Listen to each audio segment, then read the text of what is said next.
It's a Friday, the last working day of the week, and it's my pleasure to serve you the news here on the AM show. My name is Pakwesi Shandoff. JoyNews checks reveal that all three major groups of individual bondholders are joining forces to form a coalition to engage the government. Consequently, they are demanding a sit-down with the finance minister to negotiate what they call better terms or a complete exemption. Convener of the Individual Bondholders Forum, Senor Husi, says that government is simply being insensitive. It took us a long while for us to get people to even start the savings culture. No economy grows without building your savings. Solo growth model, it's basic economics. If you don't know it, go and read it. All right? You can't also do that without the productivity of your people. Your people are being productive. Your people are now learning how to turn around and bring in savings. And then you just wish it away. Pensioners are calling. It is good that Anani is here. All right? Our former sec boss. They are calling. People are just crying because they depend on this for their BP medication, for a lot of their medications. And they need that routine income.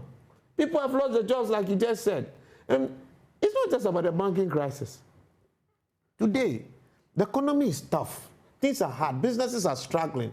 So we are laying people off. And you're coming to individuals who you have cut and cut and cut and cut their hair. And now they are ahead. One, you increase taxes. What has happened to your income? Your disposable income has reduced.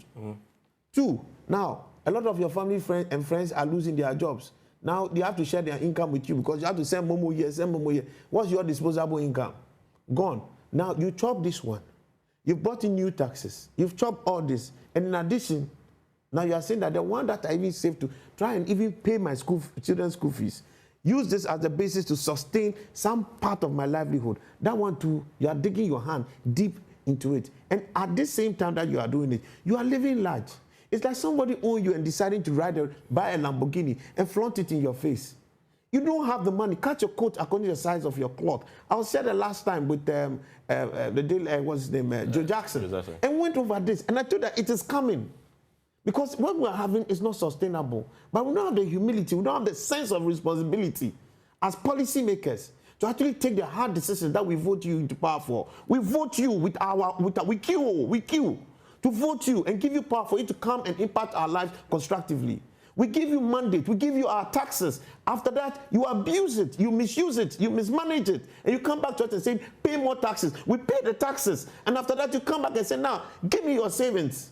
But still, I'm going to be riding my V8. I'm still going to be flying my business class. I'm still going to be keeping my SOEs are increased from 86 to 177 with very little to nothing to show for it. We have increased public sector compensation by 308%. So you want me to pay for that lifestyle that you want to have to fulfill your own political and whatever it is. But yet still, you now want to come and chop my savings, my investments that I just use to sustain my family. Master, why? Why do individuals and Ghanaians always have to be at the raw end of the misdealings of politicians? I think we've had enough. They always keep creating a mess, and when they create a mess, they come to ask for us to pay. And we've been doing it. You run down toll, you come and say, let's pay debt recovery levy. You run down the energy sector, you come and say, let's pay energy sector levies act. You mismanage what you call the GET fund, and the next minute you say we should do dirty bonds, and we all have to pay for it. You keep messing up every time, and every time Ghanaians will always have to come and pay. Now we are paying with our taxes. You want us to pay with our savings? How insensitive can you be? In a related development, former Director General of the Securities and Exchange Commission, Dr. Edu Anani Entry, says you are better off not joining the debt exchange program. It's an invitation to treat. That's what the government is making. It is we, the bondholders, who will make the offer to government for government to accept. So if you invite somebody to make an offer, the offer has not even been made. The offer will come from investors in government bonds to the government for government to accept or reject.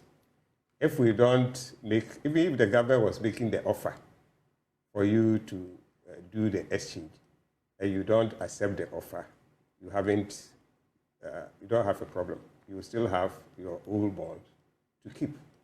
But there's a deadline, so that's what I'm saying. If yesterday when we spoke to people who are afraid that if I don't sign on before, and the banks are deliberately calling to say, do it by this date, that something may happen to you post Monday. Yes.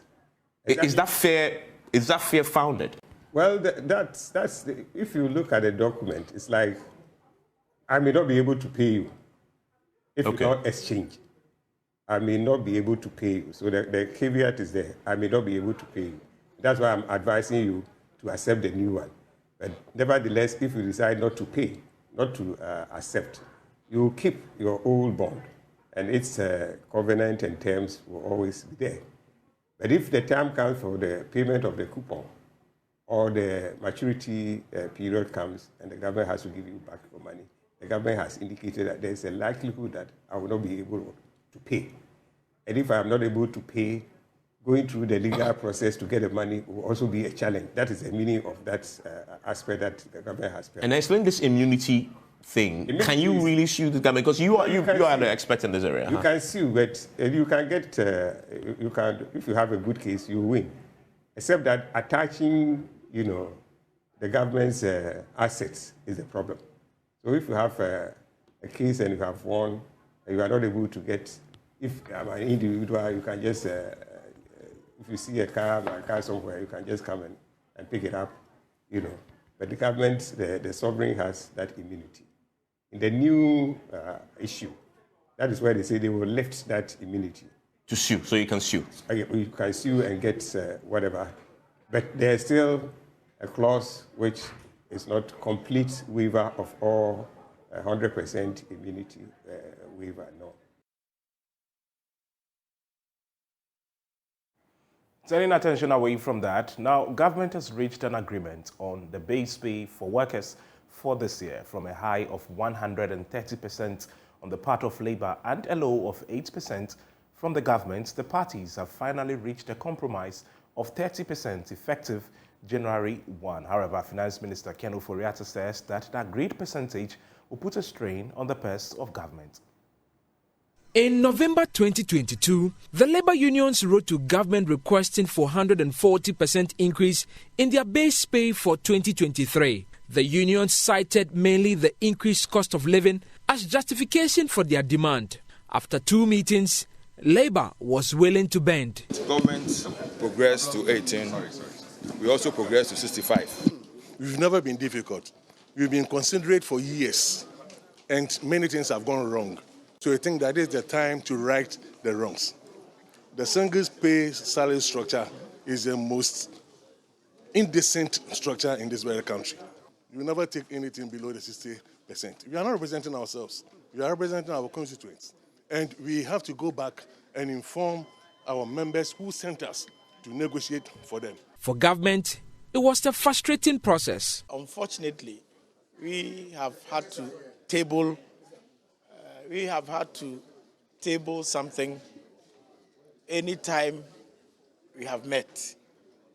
But Labour insists on a figure. So we are going back and we'll reconvene. Tensions were brewing, with none willing to yield to the demands of the other. Both parties broke into caucuses several times to deliberate further. But after 10 meetings in 2 months, a deal was finally reached. Here is Labour Minister Ignatius Baffour-Iwar. The base pay has been increased by 30% for the 2023 financial year. The effective date of this is 1st January 2023. And as I said, this brings to an end the 2022 COLA of 15% of base pay salary. But Ignatius Baffour-Iwar urged the workforce to increase their productivity. What we also require of workers is also to increase their productivity and also work to justify this reward which is also coming to them. We are going to work together to ensure that our output at the workplace also increases. And we are charging Fair Wages and Salaries Commission to lead that course of monitoring what we do at the workplace and also coming out with measures to help us to be able to increase our productivity. Finance Minister Ken Ofori-Atta says agreeing to increase the base pay will take a toll on the finances of the country. This is going to take a toll on the budget, but I'm confident that with enhanced productivity and the commitments that we both have given to each other to make sure that there is peace in this country as we look at pensions issues, labor issues, I think we've come to a satisfying conclusion. And I really would like to thank all of you for your commitment to that. Fiscal implications, of course, we'll have to work with that, but really the issue of a peaceful environment for us to work is something that we treasure, and we really applaud you for that going forward. Secretary General of the Trades Union Congress TUC, Dr. Yao Ba, spoke on behalf of the labor unions. This has been a very, very difficult negotiation. And we are happy that it has ended today. It's important that we speak the same language. And I'm sure the 30%, even though it is not what ideally we want, will create that opportunity for us to speak one language and work together to make sure our country recovers to where we were before the COVID hit us. Both parties agreed that the 15% cost of living allowance should be discontinued. For JoyNews, Michael Ashale. We'll have more reactions on this later on the AM show. Now, away from the labor-related discourse, President Akufo-Addo says that the death of Cardinal Kyabawob has created a void not only in the Catholic Church but the country at large. The Wa Catholic bishop was appointed cardinal in May 2022 by Pope Francis and took ill in Rome when he went for the consecration. He died in November last year. Rafik Salam was at the Requiem Mass, and here is his report. Bishop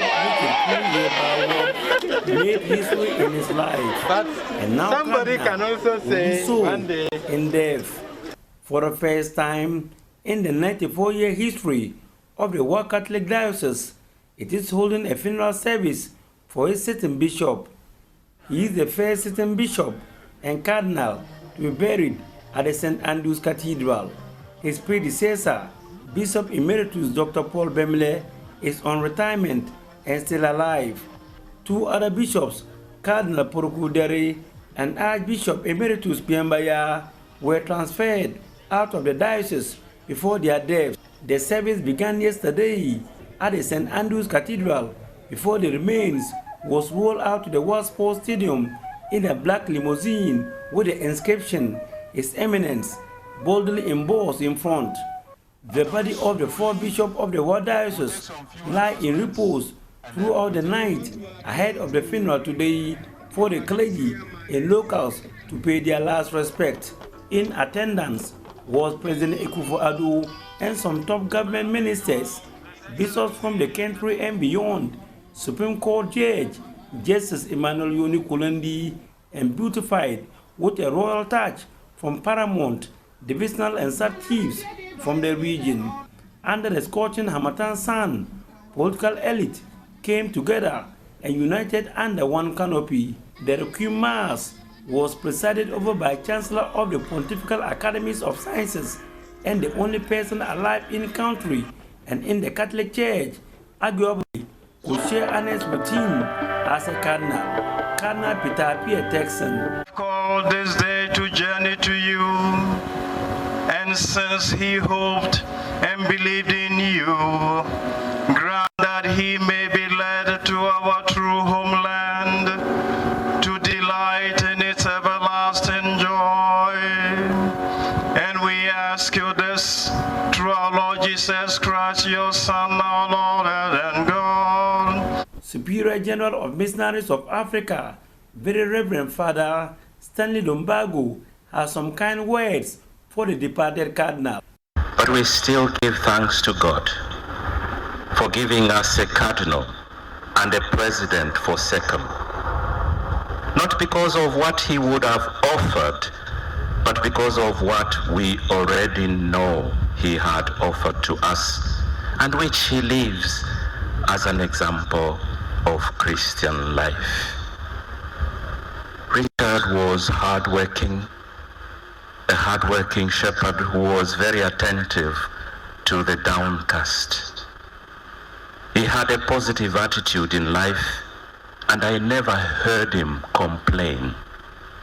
I stand as one of the privileged who was visiting him when he was sick in Rome, and I never heard him complain. President Akufo-Addo stated that the death of Cardinal Richard Kunyeba leaves a big void in the country, which he has lots of regrets for. It is a matter of deep regret to me. It is a matter of deep regret for our country. And it is a matter of deep regret for the church. Because I have no doubt that coming back to Ghana as a cardinal, he would have contributed immensely to the evangelical mission to which the church is committed. He leaves a big void, not only in the Catholic Church, but also in Ghana. And he richly deserves the honor that is being accorded him by this high-profile funeral in recognition of his social and spiritual services to the growth of WA and of Mother Ghana. He will be greatly missed. Cardinal Richard Kunyeba was 63 and was laid to rest inside the St. Andrew's Cathedral. Reporting for JoyNews, Rafiq Salam. Wow. May the soul of the departed rest in peace. Now, the Office of the Special Prosecutor says that it is ready to demonstrate why it should be allowed to prosecute former Secretary of the defunct Interministerial Committee on Illegal Mining, Charles Bissiou. This is in reaction to an accusation by lawyers for Charles Bissiou that the OSP is deploying tricks to delay court processes. Mr. Bissiou, who was filmed in an investigative documentary allegedly receiving bribes, is currently in court seeking to stop the special prosecutor from prosecuting him. He contends that he was exonerated by the police earlier and therefore he cannot be investigated again. Court correspondent Joseph Akable reports. Lawyers for the Office of Special Prosecutor have filed documents indicating a conditional appearance. Now, this means that they have some protests that they intend to register about the process that have been filed by lawyers for Charles Bissiou, and that they did indicate to the court that they will be making arguments urging the courts to dismiss this particular matter because of the concerns that they have. There was also the presence of a lawyer who represented Tiger Eye Private Investigation, the firm that carried out the investigations, as well as lawyers for the journalist Anas Arimio Anas. Now, those two entities have also indicated that they've not been served with the documents that have been filed, and so the court did indicate that it's going to adjourn the matter for all those documents to be filed. But lawyers for Mr. Bissiou, led by Nanaje Bafuewa, had some concerns, and that was to the effect that they were hoping that the process that have been filed by the special prosecutor specifically were not a case of playing tricks or engaging in some malice of sort, all geared at delaying the process that had been filed, specifically the injunction, the one asking the courts to restrain the special prosecutor from investigating and prosecuting Charles Bissiou. And so the court did indicate, and two comments from the Office of the Special Prosecutor, where the legal practitioner did indicate that they will argue forcefully and lead evidence where relevant to show that this is a matter that should be dismissed and that the special prosecutor should be allowed to carry out its investigation and prosecution of Charles Bissiou. The matter is back in court on February 6, 2023. For JoyNews from the Law Courts Complex, my name is Joseph Akable. That's a wrap on the news. For more, log on to www.myjoyonline.com. My name is Pakwesi Shandoff. Thanks for your company. The show continues. Don't go anywhere. So welcome back to the show. Time for us to bring you what the papers are reporting this morning. And we've been joined on Zoom by the Volta Regional President of the Ghana Institution of Surveyors, Maxwell Lukoto, who is our guest this morning. Good morning to you, Maxwell. I hope you're well. Morning. Good. How are you too? I'm well. Great that you found time to join us. Now, today, we have the Daily Graphic, we have the Ghanaian Times newspaper, we have the Daily Guide newspaper, we have the Weekend Crusading Guide, the Meridian newspaper, and the Republic. Let's begin with what the Daily Graphic is reporting on the front page. Equiapim South, agri-tourism crucial for local economy. Government, Labour agree 30% pay increment. 30 OMCs licenses revoked. They flouted MPA regulations. 2 students sue Association International School over transcript. Okay, so let's get into the issue, but the government and Labour agreeing some 30% increment there. Now, the base pay on the single spine salary structure has been increased by 30% across board for 2023. The increment takes effect from January 1 this year and also brings an end to the cost of living allowance, COLA, of 15%, which the government paid public sector workers between July and December last year. However, the difference between the different salary scales on the SSS, which is technically known as pay point relativity, remains at 1.7%. This means the difference between the least paid worker and the next pay level on the SSS is 1.7%. This was the outcome of an agreement signed among the government employers and organized labor yesterday. Maxwell, I'm sure you followed this development, how difficult it was even getting at a point in time when we didn't know what both parties were going to arrive at. But now we know that 30% has been agreed. Your reaction to this development? Thank you. And once again, good morning to Ghanaians and good morning to all public sector workers who have been able to pull through this 30%. Sincerely, if you look at the situations we find ourselves in now in Ghana, primarily they would have been asking for more than 100% increment pay, looking at the circumstances we all find ourselves in. And here they went to the table with 60% demand and they got 50% or whatever they demanded for. And we are aware that last year there wasn't any negotiation, so the COLA was granted to them. So I'm sure if we take away the 15% COLA, effectively, what they are getting is our 15% rise on whatever they would have gotten. Be as it may, we are faced with the challenges of the country, even though people will stretch the argument and say that it is caused by the negligence and recklessness of some people in government. As a country, we are where we are today. Government would blame COVID, government would blame Russia-Ukraine war, government would blame everything by themselves. But of course, we are all part of the system. And so I'm sure Labour is not too happy though, but they will manage with a 30% rise. Because currently, if you look at the rate of inflation, 54% and over, and then you are giving workers 15% effectively. How are they going to cope? Generally, this time, it's very tough for everybody. We are rushing to all go pay school fees, our wards are all going to school, and all that. Christmas has just passed, and all its accompanying problems. But whatever it takes, we have long been living in situations of this nature, and I'm sure we all know how to weave our way through. And so 30%, not too bad, but not too good either. But I'm sure workers would manage with this. Transport, fuel at the point was going haywire.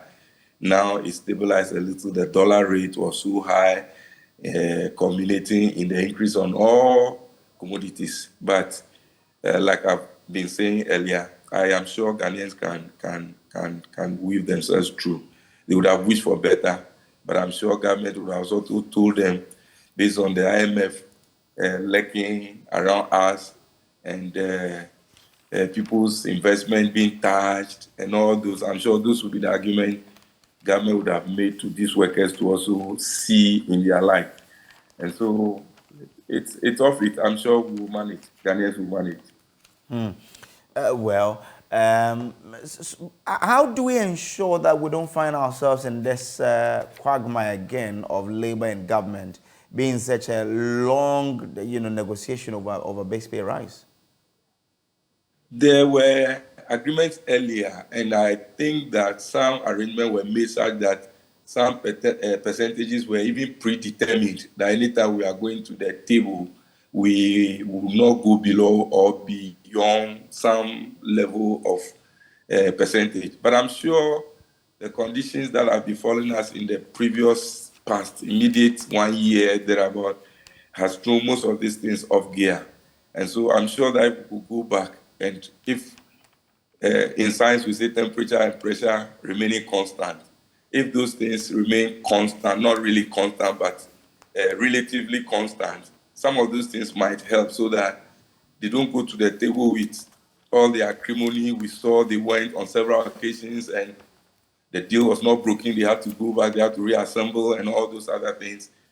I am sure that if we can manage ourselves well, based on the budget would have drawn, based on the estimates would have made, if we are able to live within our means and the budget would have set for ourselves, I'm sure that we can predict some of these things going forward, so that once they go on the table, we know that we are going to negotiate for between 15 to 20%, so that nobody will come from 80 or 60% and somebody coming from 5 or 10%. And so they know relatively within which area they are going to play. And I'm sure once they set the parameters and they say that if this goes beyond this, if this falls below this, and if this goes beyond this, then we should all be playing within this and this. I'm sure once they set those parameters right, they should be able to do this without rancor, without acrimony, without several attendance to meetings and all that. So I think with some of those things, they should be able to manage those things within a short period of time, and it will become a ritual or something you predetermine, and you know what outcomes you are going to get, so that it becomes one of those normal things that you do on a daily basis. Okay, all right. Let me take you to page 12 of the same paper. Curfew at German South Municipality extended, firearms still banned. Now, the story written by, the story says the Ministry for the Interior has renewed a curfew imposed on 8 communities within the German South Municipality of the Bono region in a sustained effort to maintain peace and order in the area. Communities affected by the 8 p.m. to 5 a.m. curfew are Drobo, Japekrom, Bebianiha, Kwesibuo Krom, Mpoasu, Basi Krom, Kojo Kesi Krom, and Keteche Krom. The extension of the curfew by the Minister of the Interior, Ambrose Derry, is by executive instrument. Now, while extending government's appreciation to the chiefs, elders, opinion leaders, youth, and people of the affected communities for their effort in ensuring peace in the area, Mr. Derry also urged them to use the established mechanism for the resolution of all their conflict and dispute. I'm bringing in this one because we've usually have to do with, all of these issues about conflict and all that happening in especially from the middle belt to the northern sector. How do we deal with this so that we can save ourselves, the expenditure of the meager resources we have as a country on trying to maintain peace and order in these areas? Yeah, I'm not too sure the underlying factors leading to the conflict which culminated in the curfew, though, but generally. Okay, so let me get to that one. It says the affected communities have been under curfew since April 3rd, 2018, following violent clashes that claimed the lives of 3 people and left 14 others injured. So that's basically that there was a violent clash between the communities. Oh, okay. And 14 the people, ones some. 2018, I thought there's a recent one, 2018 up to 2023, April. Almost how many years? 4 years. And we have still not been able to resolve some of these issues. So it tells us about whether it's arbitration process being gone through, or it's a court process, or negotiations at home. It's because people take entrenched positions going into some of these things. And it's also because some of our processes, the arbitration processes, either the alternative dispute resolution or the normal court systems don't help adjudicate these things very fast, or because people have lost interest in the processes they are going through. And so you realize that at points, people feel that they are being cheated. Other people are being given unfair advantage over them. And that once people feel that justice is not being served, they are reluctant to accept the process. And there are people who also ego-feel. They feel that it's either my way or no other way. You see, going into arbitration and court resolutions, it is the fact that you lay on the table for people to look into and make determinations. And so if you are going on a table and you are completely filled with your thoughts, I've always been saying that as for the truth, it depends on the individual who is telling it and when he is saying it. Like the perspective for 6 and 9. Looking at the thing from your perspective, you see it to be 9, but somebody sitting somewhere sees it to be 6. And so when you go to negotiation table, that is why a third party may have to come in and say, oh, based on this, and that, it should be this. But so people should learn to accept defeat. And people should also learn to celebrate their victories in magnanimity. But if they do it beyond bounds, people begin to get hurt, and then they begin to stretch this arbitration process beyond bounds, which results in some of this long. Can you imagine from 2018 to now, 4 years, what is it that they are resolving that people cannot see reason in? And their economic activities are being curtailed by this curfew. For instance, somebody has to do that night work. Maybe somebody selling tea by the roadside or selling Indomie by the roadside, and you are supposed to close by 7 or 7:30 so that you can sleep by 8. Can you imagine how that is going to affect nightlife in this community? And so my advice is that we are human. There will be troubles, there will be conflicts, but we should learn how to handle these conflicts as and when they come, so that as quickly as possible can go beyond these things and then live our normal life. I'm sure they are being affected by this curfew by the day, so they should think around the clock and then bring themselves back to normal life. Okay. We're still on with the president of the Ghana Institution of Surveyors Volta Region, President Maxwell Lukuto. Now, let's do the Ghanaian Times now. 30 OMCs land in trouble as MPA revokes licenses for non-compliant with rules and regulations. Global Fund allocate $234 million to Ghana to combat 3 diseases.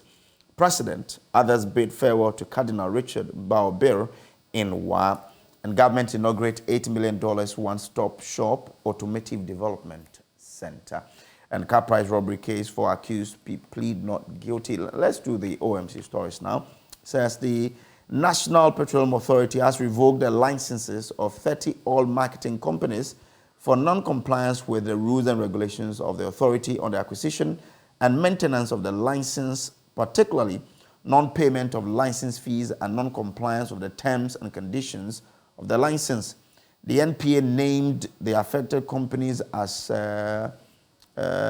Abagurugu Oil Company Limited, Apex Petroleum Ghana Limited, Avos Oil Company Limited, Best Petroleum Limited, Bisville Petroleum Services, Capstone Oil Limited, Deep Petroleum Limited, Deliman and Company Limited, Glee Oil Limited, and Golden Petroleum Limited. According to a statement by the authority, the other affected companies include, and then they name all of them as having their licenses revoked. Now, I bring a quote from the authority. It says, at an earlier meeting with the board members of the Association of Oil Marketing Companies, the chief executive of the MPA, Dr. Mustafa Hamid, cautioned that the authority would not hesitate to revoke the licenses of industry players who continually flout the rules. The MPA statement copied the Ghanaian Times stated. It noted that Dr. Abdul Hamid indicated that over the years, the MPA had been lenient with industry players who flout the rules, which had given the opportunity for many more to flout the rules with impunity. Quote, we cannot all be in a conspiracy to run down our country and yet turn around and blame the government for what goes wrong. End of quote. So, Lukuto, what do you make of this development that 30 OMCs land in trouble and have had their licenses revoked? It's so unfortunate that Ghanaians do so many things with impunity. You are a collector of revenue on behalf of government. You are supplying petroleum products to sell. You make your margin, and that of government is supposed to be paid back on a monthly basis. What on earth will take you off from keeping this and spending on your own self and not paying back to government? How does government collect revenue to be able to do our roads, to be able to do all the necessary things, our hospitals, our schools, and all those? And if you see the names of the companies, they are not the two familiar ones. It means that management and maybe ownership, you can't be too sure about. And so, like the last quote said, if people are allowed to do this thing for so long, others see it to be what they can also do with impunity and walk away. And so I think it is a step in the right direction. You see, revenue mobilization comes from all angles. And so if it is your turn to also bring your little, and this one is not like their personal income that they are supposed to pay. There are margins for government that they are supposed to pay back after they have made their sales. And so why wouldn't they do that? And so I think that if they have to be prosecuted like the statement has said, they should, so that it will serve as deterrent for other people, not only in the oil marketing business, but all other sectors of the economy, to know that little drops of water, they say, makes a mighty ocean. And so once we all pay our dues and our taxes and whatever we are supposed to pay into government checks, those are the very ones that we use in developing our economy. And so things will be better. So for me, it should serve as deterrent. If they have to be prosecuted, why not? Because it's like they've been warned, they were given deadline to September to do, they didn't do, and now we are in January, and then they'll be published. Very soon I hear their CEOs and their directors will also be publicized in the dailies. And the next action, I'm sure, will be a court action to retrieve whatever they would have kept for themselves back to their ventures. But how do we ensure that it doesn't get to the point of revoking their licenses? Because the regulator is also to ensure that people comply with the rules and regulations of the sector, isn't it? What ought to happen so that we don't get here? I'm sure the statement we have read, the regulator has given them deadline to meet, and I'm sure they just flouted it. Maybe in the past they've not been strict in enforcing the rule. Those are some of the challenges we've had. That somebody goes behind to go and see another person and something exchanges hands, an envelope, white or brown, depending on the gravity of the situation, and somebody sleeps on the job, they don't go to monitor, and the person can get his way through. And so those may be the reasons why some of them feel that it's the normal talk shop, and so nothing happens. And so they also keep it and not do exactly what they are supposed to be doing. So I'm sure that when we crack the papers and when we have to, people get to understand that these people are not in for a joke, and so they go to do what is due them. Of course, every human being, once you have the opportunity, you misbehave. That's why we have rules and regulations to put us in check. So if those who are supposed to put you in check don't put you in check, you go loose and do whatever you think you do to have your way. Everybody likes sugar, except diabetic patients. So once you have the opportunity, why not? You will exploit the opportunity that is before you. So our regulators should be strong, firm on people they are supposed to regulate and make sure what is due to the state is given to it. Okay. Are you a football enthusiast? Somewhat, not a real one. Okay. All right then. Well, I was asking because there's a story I want to get your thought on, and this is for my Chelsea guys. Now, Potter says managing Chelsea the hardest job in football.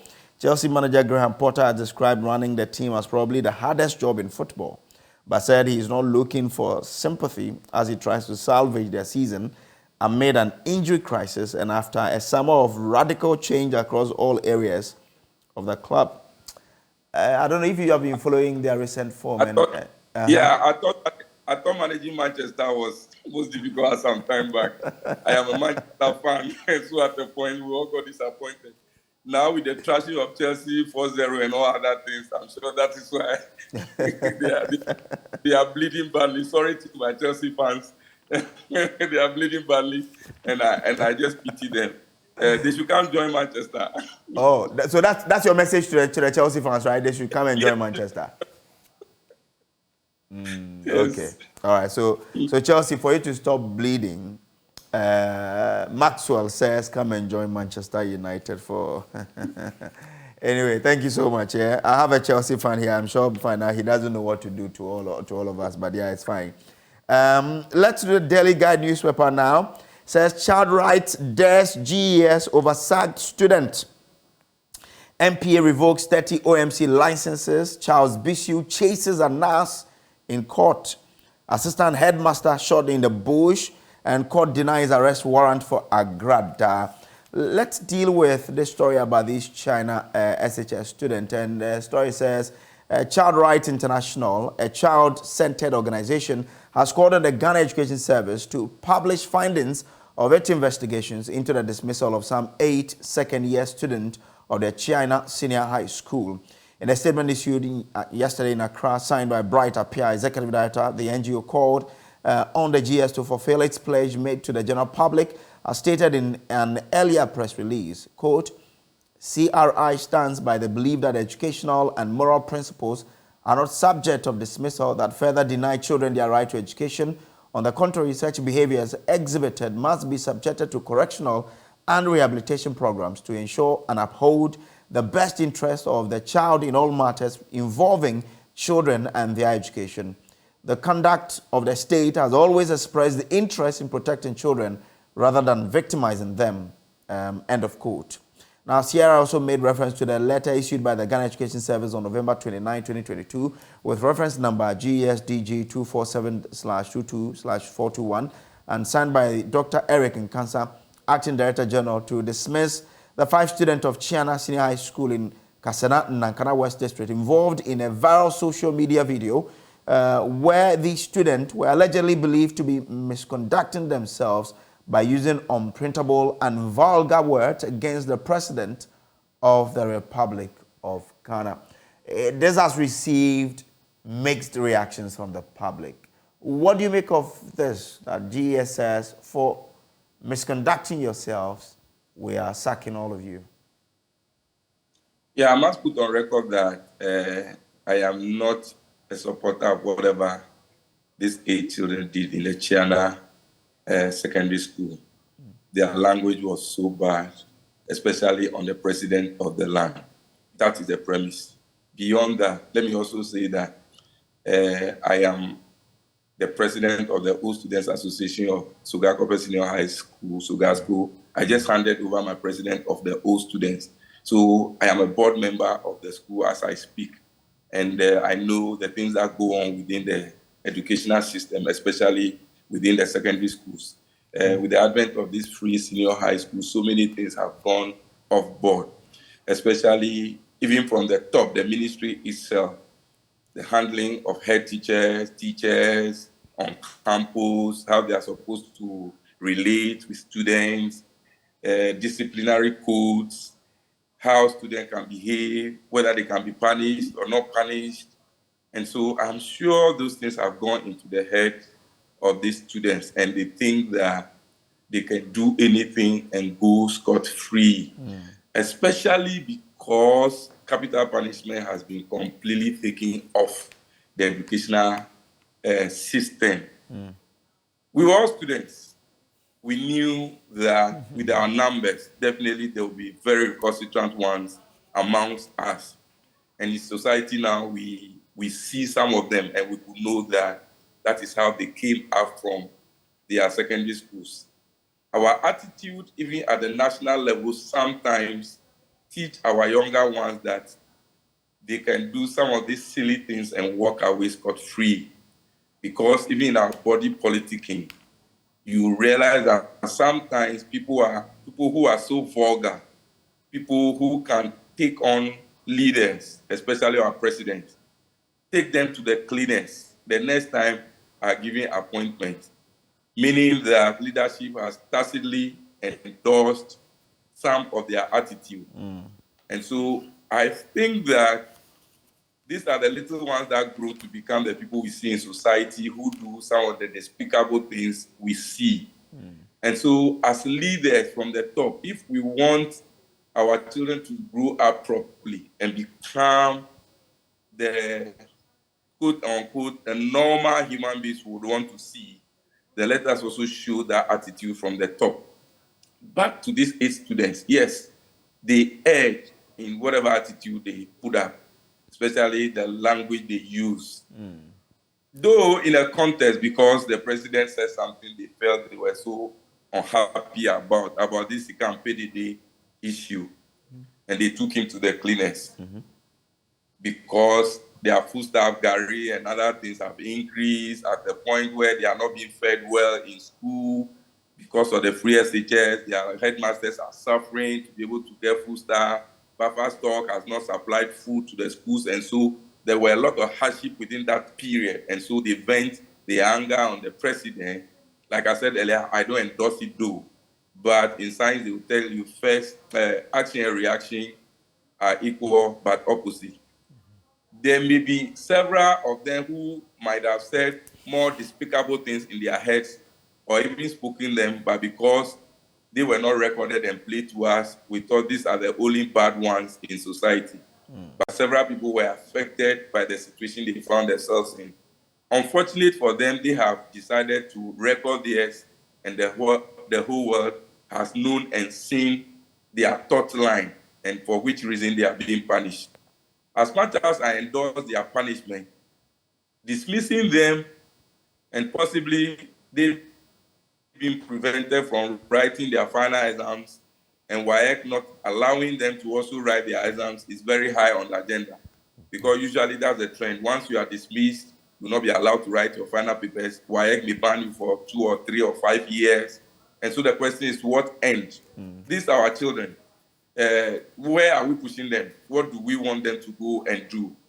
So I believe that as much as they should be punished, I'm sure suspension and allowed to maybe go through their studies privately and coming to write their papers would be enough. There are several students who in the past have done things, and after a while in their life, they've come to realize that they have shot themselves in the foot. In Ever, they say, so one rotten yam among the lot which has been tied will eventually take itself off the number. And so I'm sure as they go along, they realize that they don't even fit in society, because this is a viral video.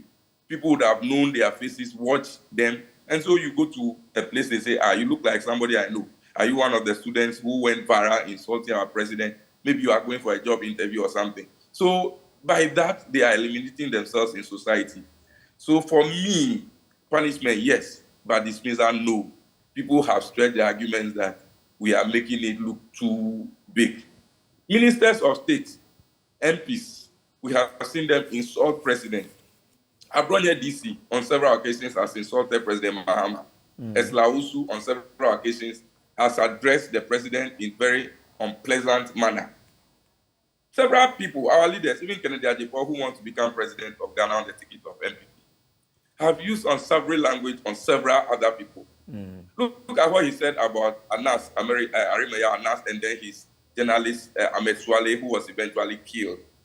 These are some of the statements our leaders make, and they go scot-free, and little ones also see it and say, if this man can do this and nothing happens. I can too. But how do we tackle the general, because a lot of people have been speaking about this, and it looks like there's a general breakdown of discipline in most of our senior high schools.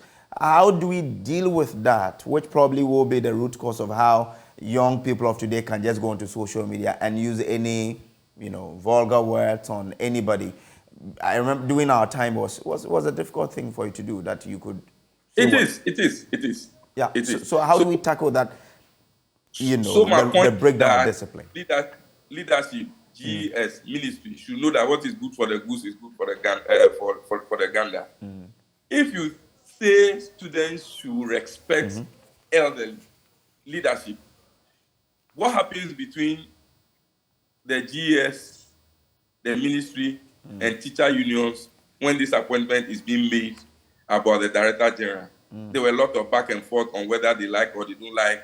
Somebody wanted to impose somebody on them. And I hear at the point you can go to the ministry as a headmaster and go and make your point and walk away. You are threatening of sack, you are threatening of being transferred and all those other things. So room was not given for people to freely express themselves. And so I'm sure that has descended to the secondary school. Like I said, I have been part of the system. If you see how students behave, you see a headmaster. Those times, you dare see a headmaster walking past, and you also leisurely walk past. Of course, the level of extremism then, where we are so scared of our leaders, shouldn't have been the situation. But now too, it is too much. Students don't see teachers, headmasters, senior housemasters as people they should revere and respect. And so once you have nurtured them that way, that the people who are immediately in their environs cannot be respected and revered, and dare touch any of them, you'll be disciplined. You, the headmaster, will be transferred. And so the students have grown, like in our parlance, they have grown wings. And so they think that they can touch anybody and nobody can do anything to them because their own teachers who teach them in the classroom, their headmistresses, their headmasters, or their house mistresses and house masters are nothing before them. And so they think that they can also take on the presidency. So for me, if we want discipline in the system, should start from the top and descend down. Anybody at the top who does anything silly should be disciplined, be it a party member or whoever. The party itself should stand against these things and discipline the people. When it happens like that, it comes down to the local levels and then it goes to our secondary school and our homes and our children as well. But if our children see us misbehave and then nothing happens, well, they think that is the order of the day. Like you said, it's degenerating into something else. Our time, who dare you talk about even your class prefect, let alone your teacher, your headmaster, then to the minister and also to the president of the state? No way. No way, my brother, no way. But that's what we are seeing these days. And so if we want to tackle, let's tackle it head on. Let's not kill the mosquito with a sledgehammer. These students, yes, they have erred, but sacking them, to what end? What do we want them to do? And they are the next dropouts, and they will go and do something silly, and then we're going to be spending money on them again. So for me, they should be allowed to write their exams, and they themselves will realize as they go along that they have erred. They themselves will take care of the situation. Well, so you do support calls that the punishment should be revoked and probably a much more softer one be given to the student? Yes, I agree. So the publicity alone that they have received in social media and them. Okay. All right. Okay. Thank you very much. Now, I'm sure their parents comes and be crying because the shame that would have come to they themselves, the students and their parents, then that they be dismissed and they may not be able to write their exams, and WAEC is going to sanction them. I see it to be too harsh. Okay. All right.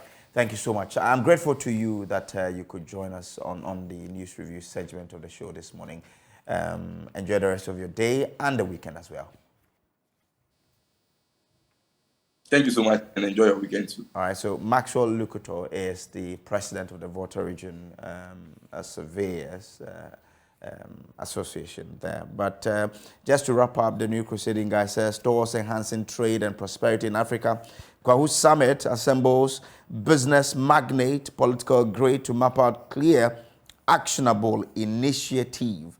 Kumasi Industrial City Special Economic Zone game changer, according to Alan. MPA withdraw licenses of 30 OMCs for non-compliance. And Electrochem Ghana employs over 100 graduate engineers. Okay.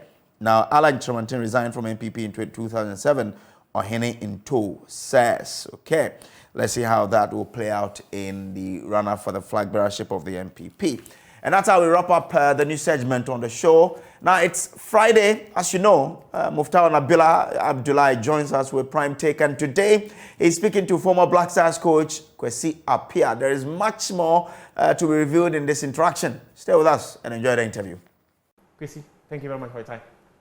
Thank you. Hope you're doing good. I'm doing great. There's always this confusion about your name. Some say Kwesi Appiah, some say Kwesi Appiah. Which is which? No, you know, there are so many other regions who actually name the Sunday born. Yeah. You know, some of them call it Akwesi, some call it Kwesi, some call it Kwasi. So mine is Kwasi, Kwasi. Oh, okay. Yours is Kwasi. Okay. But okay. whichever way you go, do accept it. Okay, so you accept either of them. Your life journey, where were you born? How did it start out? Actually, I was born in Sunyani. Oh, okay. But my parents, my mom comes from a village in Domahinkro. It's called Yakrom. And my dad also comes from the Kwai area, a village there called Kokotro. So, but because they lived in Sunyani, that's where I lived and started school. Oh, okay. So which school did you go to? Went to Sunyani Experimental School. Oh, okay. And okay, so how was the upbringing like? In actual fact, Sunyani Experimental School is one of the best schools in Sunyani. Oh, okay. And there, that's where I started playing. And in actual fact, my father was not interested in football and didn't want me to play football. So anytime I wanted to play as a kid, I had to run away. Hey. Or we do play football in school. So that was the only way you could play football? Yeah. Either in the school or you have to run out of the house to go and play? Yeah, until I got to secondary school. Even that, he didn't agree, but my mom always finds a way to let me go. So what your father, what did he want you to do? He actually wanted me to be a doctor. Oh, okay. But you're not a doctor in football. Yeah. But in actual fact, I was actually good in accounting, so I wanted to be an accountant. Okay. So if it had not been football, maybe I would have been an accountant. Then you will manage our economy, isn't it? Yes. Being a finance minister now. So tell me pretty quick, why did you choose football and not any other sport when you were growing up? The interest started at primary school at the Sunyani Experimental School. And when I left there to secondary school, Pokowari Secondary School, my first year, I was invited to join the school team. Oh, okay. So, and I played for the whole 5 years. Oh, okay. So the interest actually grew from there. Yeah, grew a lot from the school. And immediately after school, I played, actually, because I went to the Blasters before going there, my confidence levels and the way I initially looked at Kotoko players, my mind changed about how things are. Oh, okay. So how was it like at Kotoko then? If you play in any other team, apart from us, you see Kotoko players like your big, stars and they're the superstars. Yeah, and because in actual fact, most of them also play for the Blasters as well. Okay, yeah. So you always think, this team, it's like an ambition to get there one day. Yeah. So, and when I got there, the difference I could see, that was 1981. Yeah. Is the players were so united. Wow. And the idea of being a Kotoko player, the thing is, they were competing with each other at each position. The other side that I could not understand is those who are competing, you see both of them at the national team. Then it's like, if you get the opportunity and you don't perform, your fellow player is taking over. Your friend will take your position. Yes. So it was actually, and every single player, when we go into the pitch, we say, this game, I'm going to get a goal. This one say, I'll try and score 2. And no matter what, they'll try and get the goal that they've promised.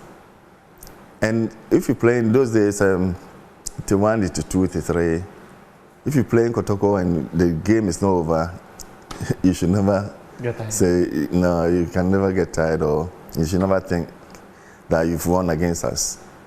So everybody made sure he played his role really well. And if you know that there's something that you're missing, like your shooting is not good, your dribbling is not good, or your stamina is low. Those days I was living at, the Champs. And I had to run to the stadium before we start training. Because when you realize that your stamina is down, you don't need to wait for the coach to tell you. Nah, you yourself should know that, look, my stamina level is down. So I need to, and to back it up, you should make your own run. So what was the distance like running from Dichamsu to the stadium? Is it a bit far? Yeah, it's a bit far. I actually can't calculate the mileage, but it's far. And when you get there, you know, you start full training with the whole team. Was it the time that former President J. Okufuor was the chairman of Kotoko? Because many people often say that you and J. Okufuor have this father-son relationship. Because actually when he came to be the chairman, I was then the captain. Oh, okay. And, you know, we actually did things, you know, always make sure. He contacted me to check on how the players are faring and how the team is going. So, let's stay with that father-son relationship, because I will coming back to the Black Star, because it was a combination of Kotoko and Black Star. So what kind of a chairman was J. Okufuor? One good thing about him is he always made sure the players got what they need. Okay. You know, he knew that we had quality, and if he's able to provide whatever we need, automatically we will go out there and perform. You know, so that was one thing. He always made sure everybody was okay. You know, so in that aspect, and in football, you know, you see, it's all about getting your measures right. Because when the player has a straight mind and he gets on a pitch, automatically you get the best performance out of him. You know? Okay, so talk to me about the Black Stars, because you mentioned that you were with the Black Stars before we went to Kotoko. How was the Black Stars team like then? I think that there was a problem. So the team was like being dissolved, and they had to form the national team again. And that's how come they decided to form it around Kotoko and Haas. Oh, okay. So Haas had a lot of players, and Kotoko also had many players. And that's, I think, how come Kotoko had about 14, 15 players at the national team. Wow. And then they had to call me and Bannerman, Kofi Abure, and some few players to join them, you know, and to form the nucleus of the team. So tell us, because there are so many interesting stories of the Black Stars of 1980, even till date. Every day there's a story about the Black Stars. It's always an ending story. So tell us, at what point did you become the captain of the Black Stars? Before I became the captain of the Black Stars, Pokunti, who was the captain. Oh, okay. And then he left to Switzerland. Okay. And at that time, he was not coming anymore. Oh, okay. So I think in 1988, you know, I became the Black Stars until 1992. But who gave you the captain? Which coach gave you the captaincy? At that time, I think it was Coach Afrani. Oh, okay. Coach Afrani on Sambudu. So during your days at Kotoko and the Black Stars, did you play abroad, or you played? No, I've never played abroad. You played most of your career? Oh, not most, all of them. All your career, all your career in Ghana. I can imagine. So maybe you liked Kotoko too much, or maybe they were paying you well. Not that they actually, Kotoko was the team who were paying better than the other clubs. But I'm saying that those days, you know, players never wanted to travel. Oh, okay. They preferred playing, playing. And that's why if you're going to watch a game, you even make your selection at home. Like, these are the players I'm going to watch. And you get to the stadium, they will be there. But now, you make your selection, you get there, you don't see one player. They are all gone out. They've all gone. Yeah. So you were captain from 88 to 92. It means that you were the captain when we qualified to the 1992 AFCON. Yes. Okay. So Tell us about the qualifying series. What was it like? As a leader of the team, what were you telling your teammates? Most of the time, because we hadn't won the trophy since 1982. It's true, but that 1992, that was when Bukar Caesar came. Yeah. You know, at that time, he tried to put the team at the level where you need to compete to be selected. You know, so there was kind of some competition in the team, and you know, a captain's role is making sure that okay, the coach wants us to play this kind of system, or the coach wants us to take our set pieces how he wants us to take it.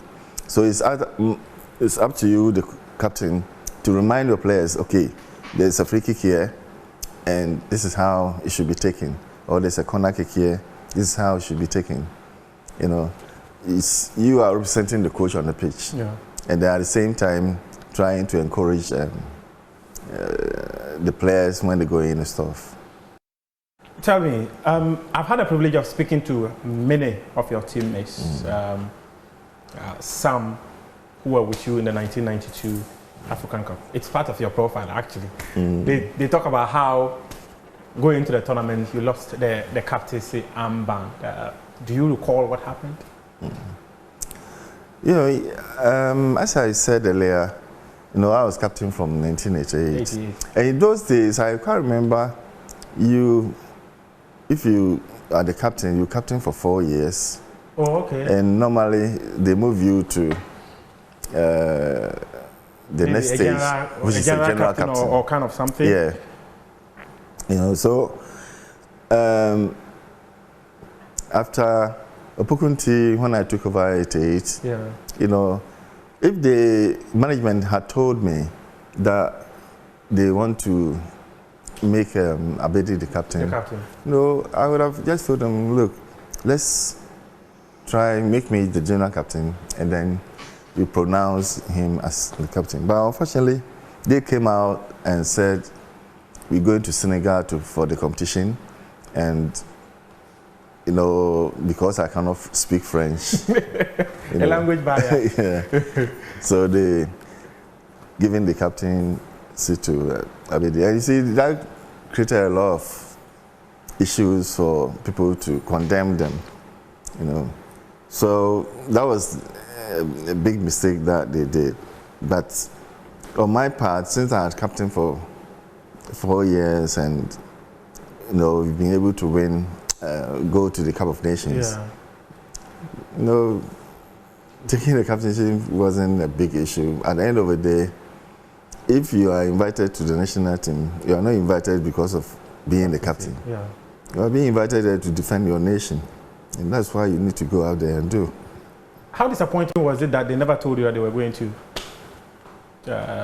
change you as the Black Stars captain and never gave it? And that's what I said. It was just unfortunate. I don't know what happened along the line, because even there were some issues where they were thinking of, you know, dropping me from the competition. Oh, really? Yeah. And I got to know through one of the management members, you know.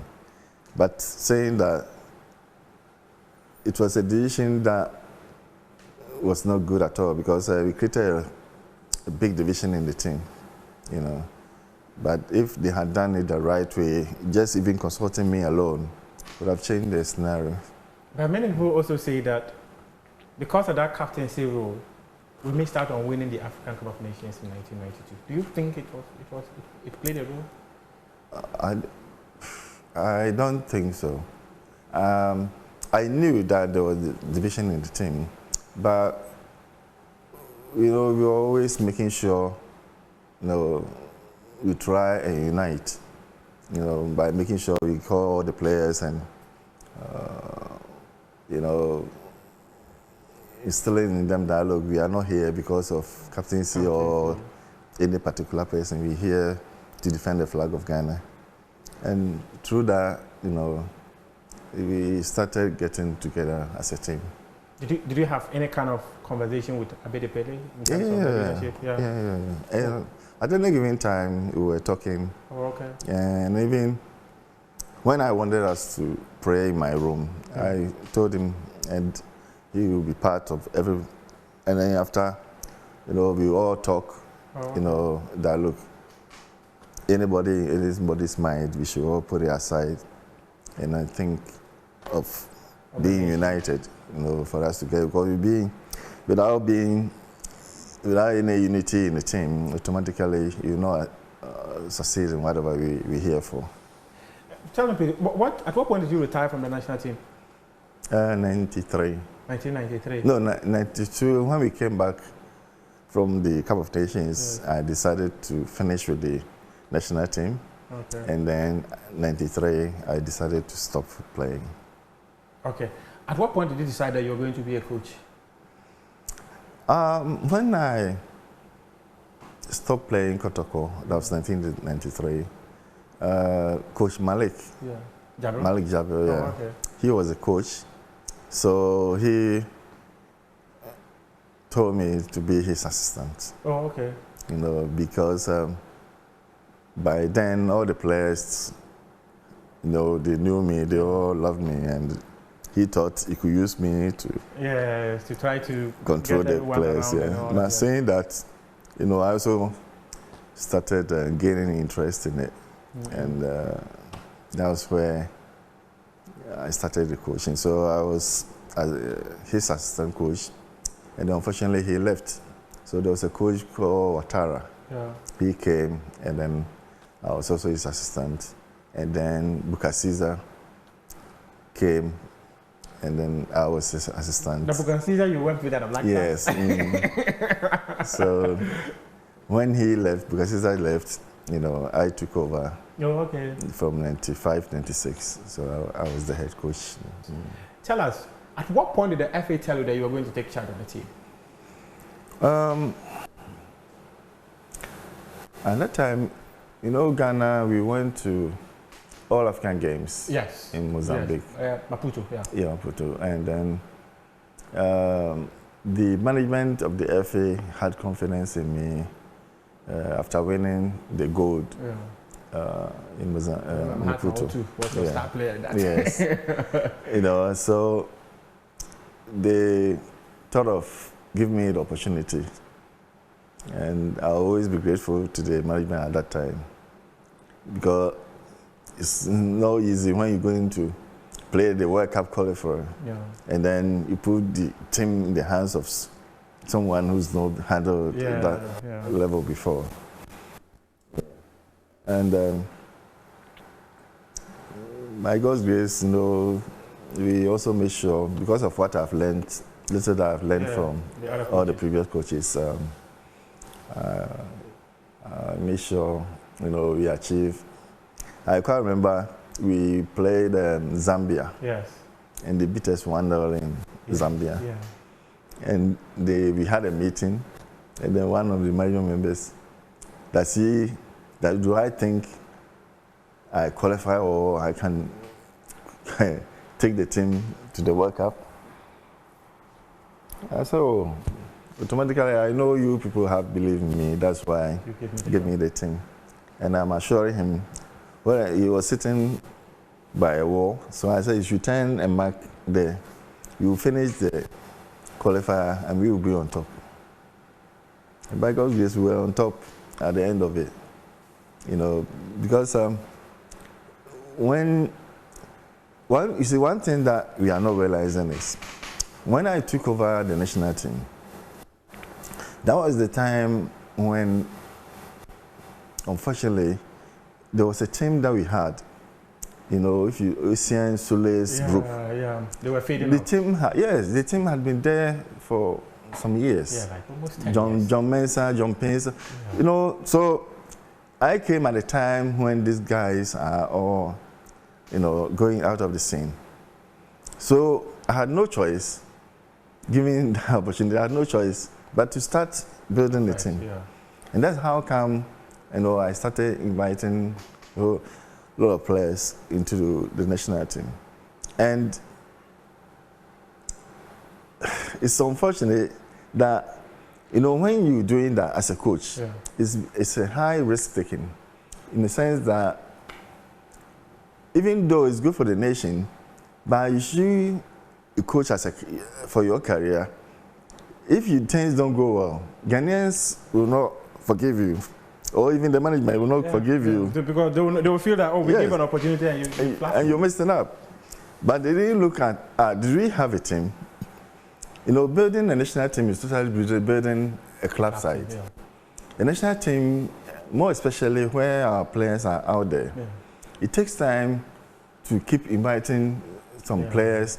And if some players come and they don't do well, you know, you need to invite another ones. Yeah. And when they also come, and you can't use one match to assess a player. Yeah. You know, so in trying to change and try to rebuild the team, it actually takes time. But unfortunately, time is not in any Ghanaian side. You know, and that's how come my situation was. But at the end of the day, if you have the team, you try and do the best that you can. You know, try and bring players that you think can help the team. But did you explain to the FA that, see, Stephen Appiah is out. Sule Muntari is in the twilight of his career. John Mensah getting to the twilight of his career. John Pencil. All these players have Ricardo, Derek Brighton, they are all fading out of the national team. So we need to rebuild. Did you explain this to them? Actually, I'll be lying if I say that now, that I explained that to them. But I was of the view that, okay, they themselves knew that they should know. That's what you need to tell them. They should know that. Yeah. No, these players are all going out. You know, but you know, the good thing is all the players that I started inviting, you know, Wakasu, Achu, many of them. Last time, there are about 30 to 40 players. Yeah. You know, all of them, when they come, they also prove. Because I always tell them, look, don't prove to me. Go out there, play, and prove to Ghanaians that you deserve to be in the team. You know, because before I call any player, I make sure I follow him for about 5-6 matches. Oh, okay. And know that, look, this guy deserves a call-up, and he can fit into a role in the team. You know, so, as I said, it's also unfortunate that we didn't have the patience or the time, you know, to build. Where we can actually build this. Let's come to you being your own man, which was 2013, AFCON. You were in charge. You were calling the shots. You made the decisions. Before that tournament, you made one of the biggest decisions, dropping Andrew Ayew from the team. Why did you drop Andrew Ayew from the 2013 AFCON? Oh, you see, Andrew is my son. God, me, Abedi's children are my children. My children are Abedi's children. And it relates to all my playmates. Yes. We are brothers. But you see, you always make sure you do the right thing. When I say the right thing, I made, a decision that every player should get to camp on, let's say, Friday. You know, and then all the players get there, and you are not there. I called and asked why you were not there. You know, your reason was accepted. I said, okay, look, I'm giving you Monday, get to camp. Monday, you do not come. So if I've given you extra 2 days and you not turn up. So what was his reason for not turning up for the first time? I don't want to go into details on that, but you see, it's about setting rules. You know, when you set a date and the player doesn't come, automatically, if you don't react, then what are you telling the other players? Then in future, if you make a call up and they don't feel like coming now, they just stay and come whenever they want. People say that because you dropped his younger brother, Jordan, that was why he didn't come. Did he tell you that? No. He never said anything like that? No. Was he injured? Was he injured? That was why he didn't show up. Was he injured? No, he gave a reason, you know, and myself and the management thought about the reason, if the reason makes sense.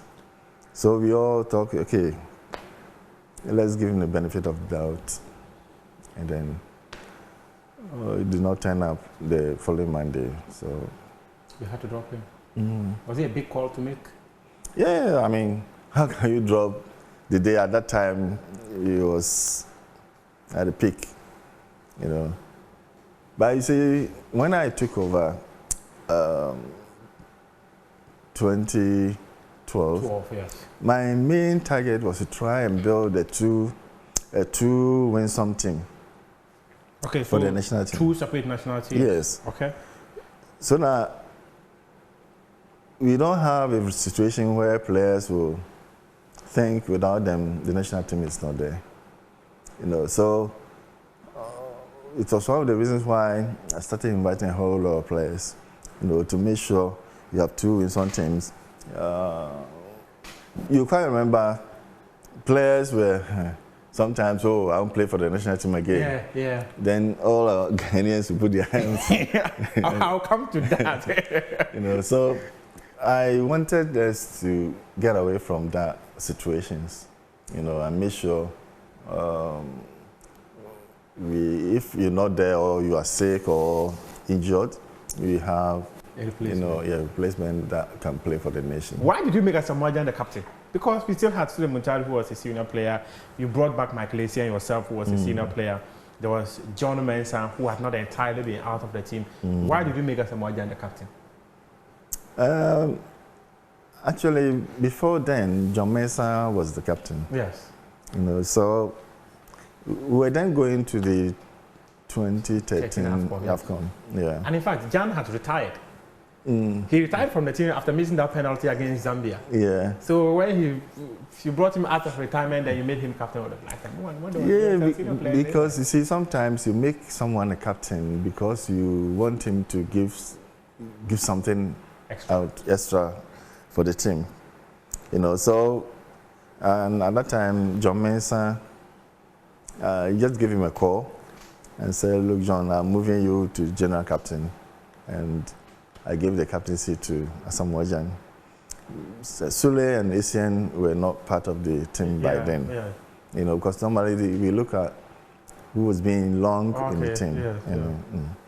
So I gave it to him, and from 2013 and up to 2019. Yes. You know, and I had issues as to why.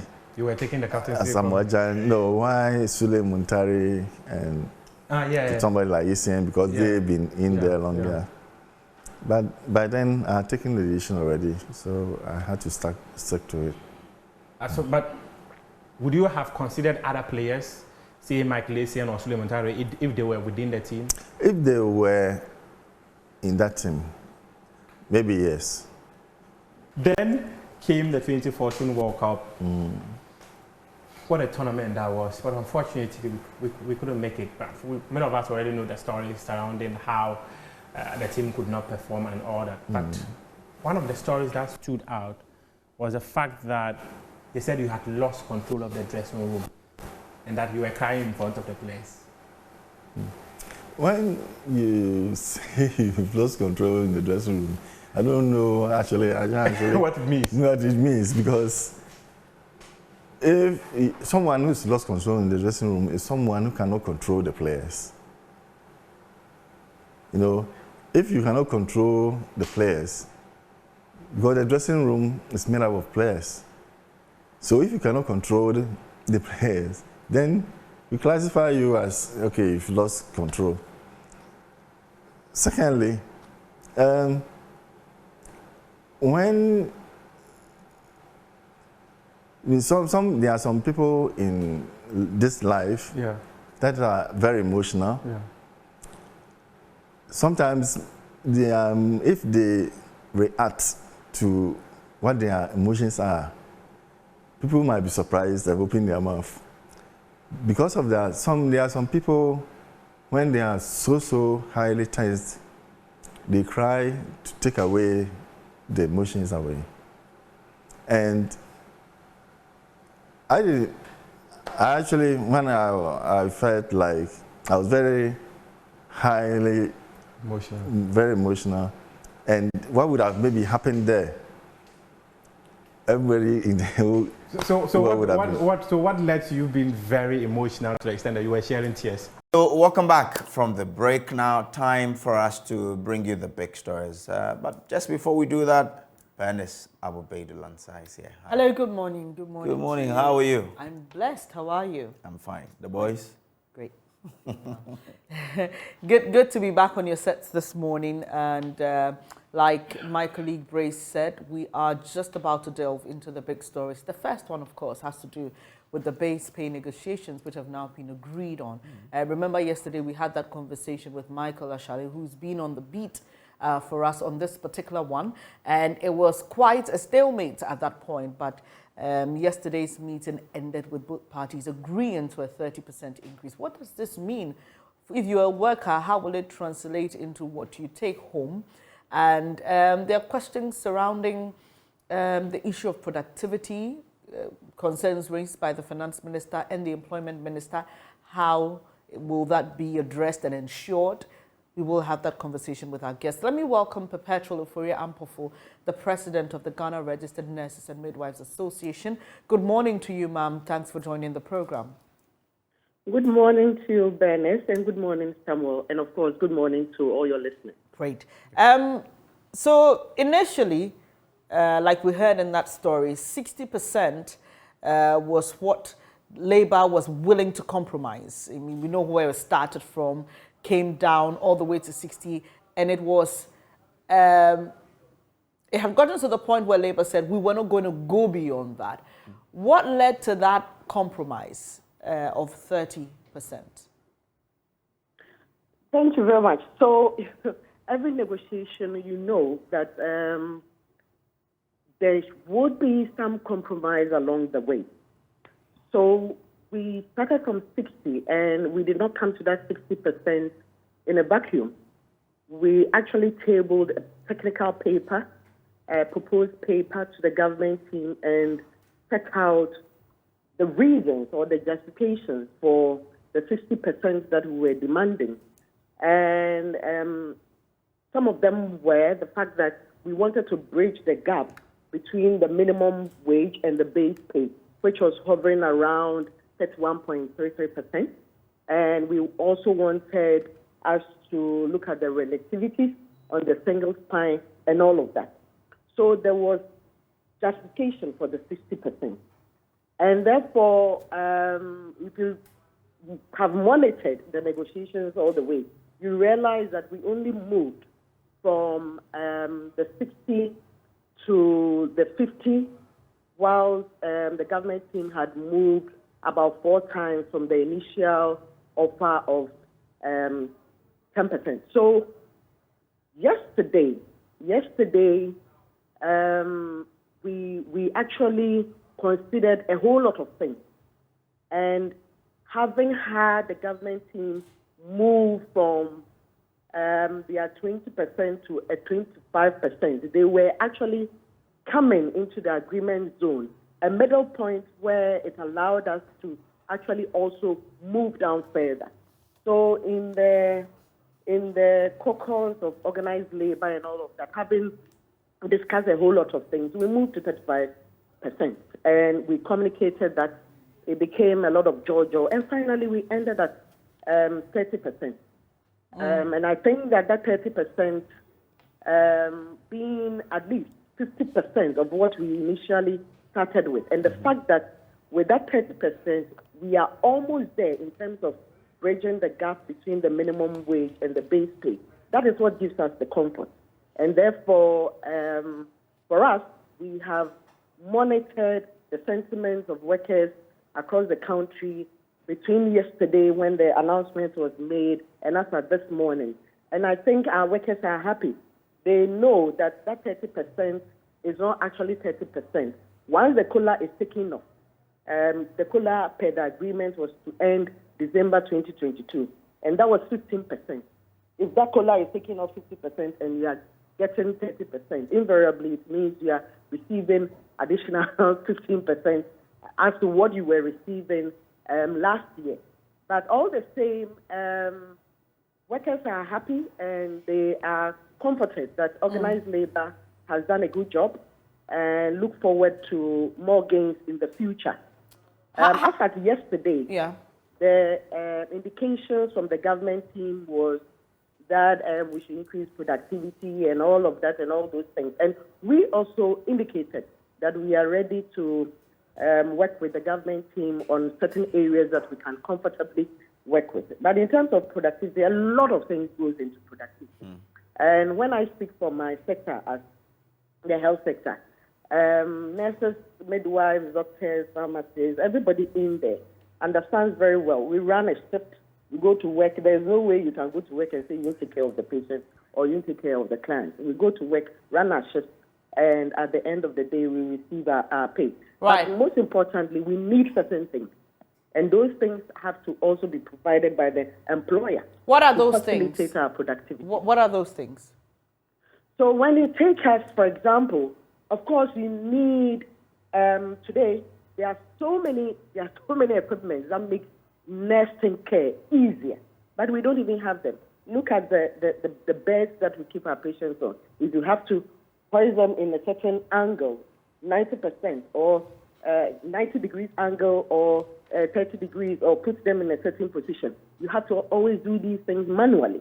Lifting and doing this, using pillows to adjust and all of that. There are beds that can do this all just by the press of a button. We don't have these in our facility. You need trolleys that you are setting your things on, pushing it to the bed. Like most of these equipment have broken down.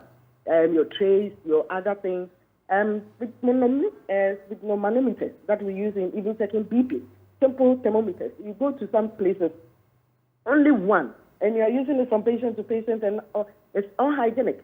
But these are some of the difficulties you find out. Some medications that are needed, emergency ones, some are not available. So there are challenges, and if you want people to be more productive, you want to cut the issues of transfers from one end to the other and all of that. What it means is that you need more skilled health professionals at every level, not just at the national level or at the tertiary level. You need them at the regional level, at the district level, at the sub-district level, and all of that. And there are a lot of things that we need to build. Okay, so just a quick one for you before I bring in our other guests. You say that you have monitored and your workers are happy with this 30% increase in the base pay. How exactly did you monitor and pick their reactions? So it's all about the various platforms that we have. The various platforms where it's WhatsApp, it's Facebook, it's Telegram, and all of that. And they are happy with what we have been able to get for them. Right. But of course, if you are thinking of the current inflation and all, they know it could have been better. But of course, the difficulty of government which they use, and in fact, those were the pleas they started with. And if we had not stood our ground, it could have been less than the 30%. And I don't think that we would have been even happy about that achievement. So having achieved at least 50% of what we started with, we are happy as leaders. And I hope that all workers will be happy about that. I hope this will also even translate into much better percentages for those of you in the private sector. Let me bring in Deputy Secretary General of the TUC, Joshua Ansah. Good morning to you, sir, and thanks for your time. Yesterday, we interacted with Labour consultant Austin Gami while these negotiations were ongoing, and he was concerned about government's posturing and suggested that government needed to be more open in these negotiations, explaining its difficulties, because he believed that Labour was not such an inconsiderate group of people. Let me just find out from you if that happened and what exactly convinced you to agree to this 30%. Good morning to your listeners. My sister, all what I can say now is that by God's grace, we have reached an agreement and we have signed the agreement of 30% base pay for workers of this very country. I think we have to appreciate whatever has happened and move on from there. There's no need celebrating and discussing and saying so many stuff has happened. We have actually gone through a hell in achieving that percentage. And I think that is all what I can say for now. Right, Mr. Lansah, we had... yes, please. Hello? Yes, I'm listening. I'm saying that we had the finance minister say this will take a toll on the country's budget. And that's why I'm asking if you were given further details and if that in any way convinced you to accept this 30% instead of the 60% you were demanding. Yes, madam. And I'm also saying that respectfully, I think we are all happy that we have been able to arrive at a conclusion on this agreement. And at the end of the month, workers will have something in their pocket. And I think we should all appreciate what has happened and move on as a country and as workers of this very country. Yeah, Mr. Lansah, we understand that, but yes. The premise is that, you know, in 2014, when similar situation was on hand, the government painted the health of the economy to you, organized labor, and when you saw the health of the economy, you agreed to compromise. That's why we want to find out from you whether you know, the government painted the health of the economy to you, and that made you compromise on your 60 to take 30. Sister, I would still want to reiterate that respectfully, let's leave it there. Because whether there's the moving picture of the country or whatever, I think that we have managed to reach an agreement on this year's base pay, and let's move on from there, respectfully. Okay. So leadership of the TUC, in interactions with my colleague who was on the ground to cover the story, said that it was not there for itself. It was there for the Ghanaian worker. Between the time the decision was taken or interacting with government, deciding that, okay, we would accept this 30%, how did organized labor reach out to the workers, and what was their response? Was there any correspondence with them and based on that agreeing to government's 30%?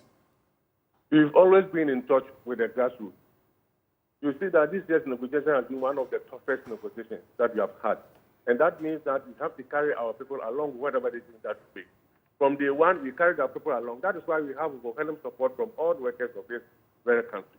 And that is the more reason why I'm saying that once we have reached an agreement, it means that we have all carried ourselves to a certain level which doesn't need any belater of any agreement or something of that sort. That's why I'm pleading with you and respectfully saying that once you have reached an agreement, we didn't leave anybody behind. We all supported the cause, and by God's grace, we have reached an agreement. So I think that we should leave it there and move on as a country and as workers of this very country. Okay, so talking about moving on, the government says, look, once we've been able to do this, we're demanding more productivity from you. In fact, the employment minister used a word which may sound a bit interesting in the ears of many workers. He said reward. Is that how you see this? Is this a reward? Reward for what? For our labor or something? This is, we have sold our labor and we have been paid for our labor. Yes, we are receiving something in place of what we have also offered to this very country. Right. So whatever word that the minister used, that one is the choice of words.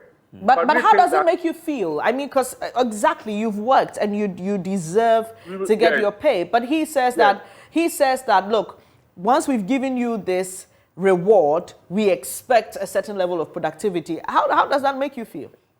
For me, I didn't want to take him serious about a reward, because you were not there for a reward. You were there to negotiate for our services that's being sold to the government or to the country. So I mean, that's what I'm saying. Depend on his choice of words. Does it give you a sense? Does it give you a sense that he representing government may think that you don't deserve this, and that's why he's using the word reward and even linking it to productivity? In other words, you're not giving us enough for this, so we are giving you a reward, and we hope that this reward will inspire you to be more productive. You see, in negotiations, we don't actually come out to say whatever word for word. this man said, the minister said, the secretary general said, Joshua said, and so on and so forth. What we are interested in is that at the end of the day, whatever arguments, whatever words, whatever choices that was made, at the end of the day, you've been able to agree on something and you have all agreed to it and time. That's what I'm saying. You should move on from there because you have reached an agreement. Whatever I will not go in reverse, whatever will not add anything to whatever. So it's good for us to actually move on from here. Whether it's a reward or it's a pay or it's whatever, the good news is that at the end of the day, workers have achieved 30% on top of their salary as a base pay. So that is the most important thing to ask, Master. We've heard the president of the Ghana Registered Nurses and Midwives Association talk about the issues her sector has with productivity, which has to do with availability of resources. But from where you sit, what are the challenges you have with ensuring that organized labor and its members give their best in whatever capacities we find ourselves? My sister, I think that as for productivity, we've always been productive. Ghanaian workers work very hard. It's only that our salaries are not enough. Doesn't compensate whatever you do.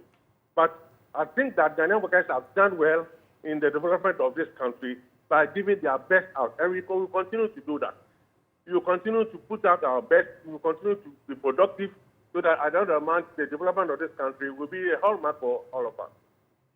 But are there any challenges? Sorry, Samuel. My colleague Samuel will come in shortly. But are there any challenges you have in terms of equipment, tools, support systems to encourage more productivity? Or this is the best the Ghanaian worker can give? No, productivity hinges on several factors. We as workers will make our labor available.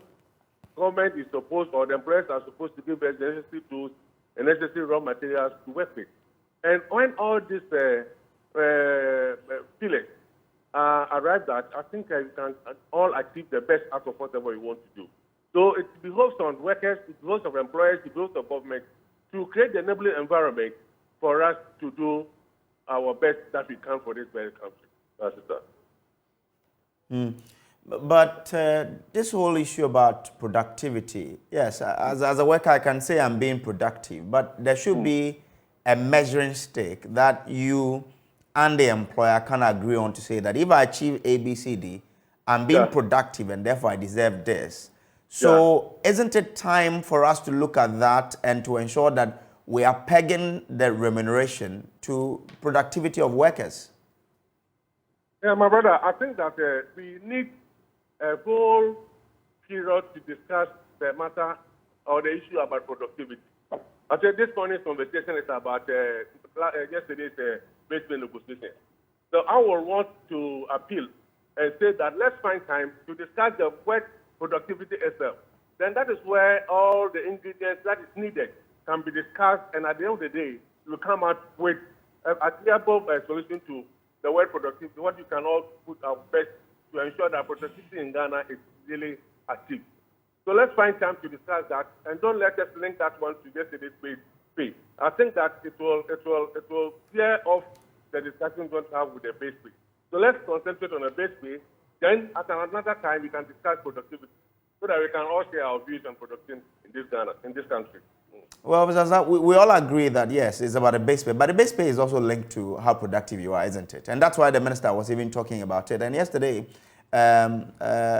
when we spoke to Mr. Austin Game, he also mentioned that there should be that, measure of how productive we are. And then that is also linked to our remuneration. And therefore, the two are linked. These are not two different things. And that's why, as a person who's leading the TUC, it's important that we do lead a discussion about how the two can agree on how productivity from workers are measured, such that workers can go and demand for right remuneration and not to leave it to, the discussion about whether government will agree to give us what we're asking for in terms of base pay rise.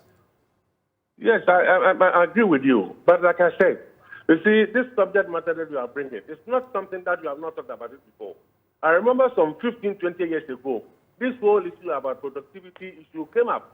where we were sent to several hotels, several meetings to discuss about productivity. Meanwhile, as of today, nobody can give us the proper definition for productivity. If you ask an employer what is productivity, he will give you his own interpretation about productivity. If you ask a worker about productivity, the worker will also give his own interpretation. When you ask about the government, how do you measure productivity? That's why I'm saying that let's find time, let's talk to the experts, let's discuss so that we can all have a roadmap, we can all have a policy that will direct what we mean when we say productivity. What do you want to achieve when we say productivity? So that's why I'm saying that let's find a whole special time to discuss the issue about productivity. Because linking it up with the best way, you will not have the proper impetus of the meaning of productivity and what you want to achieve. But the base pay has already been agreed, and we are told it's starting 1st of January, isn't it? So, as a worker, I'm expecting that my base pay will be increased by 30% when the January salary is being paid, isn't it? Is that not all there is? That is it. That is it. That is it, right? Yes. And you are happy with it, isn't it? It takes effect from 1st January 2023. So we expect that at the end of the month, workers will receive their salary with the increment of that 30%. Yeah, and you are happy with it, right? I guess all workers are. Happy with what? With the 30% you got, isn't it? No, that question I will not answer because I don't believe that if you don't believe in something, you'll be part of that something. Yes, I don't want to go there at all whether I'm happy or I'm not happy. Please, let's leave it there, my brother. Okay. The question is that at the end of the month, workers will receive 30% on top of their salary as the base pay for 2023. That is all what we are looking for. Okay. All right then. So workers who think that, well, yes, we've gotten the 30%, but we also deserve more. How do we ensure that workers who think they deserve more are getting it? How do we get there? I don't want to go there, my brother. I've said that we went to negotiations, we have come to an agreement, we have signed, and we are moving on from there. Whether somebody is happy or somebody is not happy, whether I'm happy or not happy, I want us to stop it from there, my brother. So we know that, so if you're at work and you're listening to us, I mean, this is what it means. This takes effect from the 1st of January. So, but you wouldn't get your COLA anymore.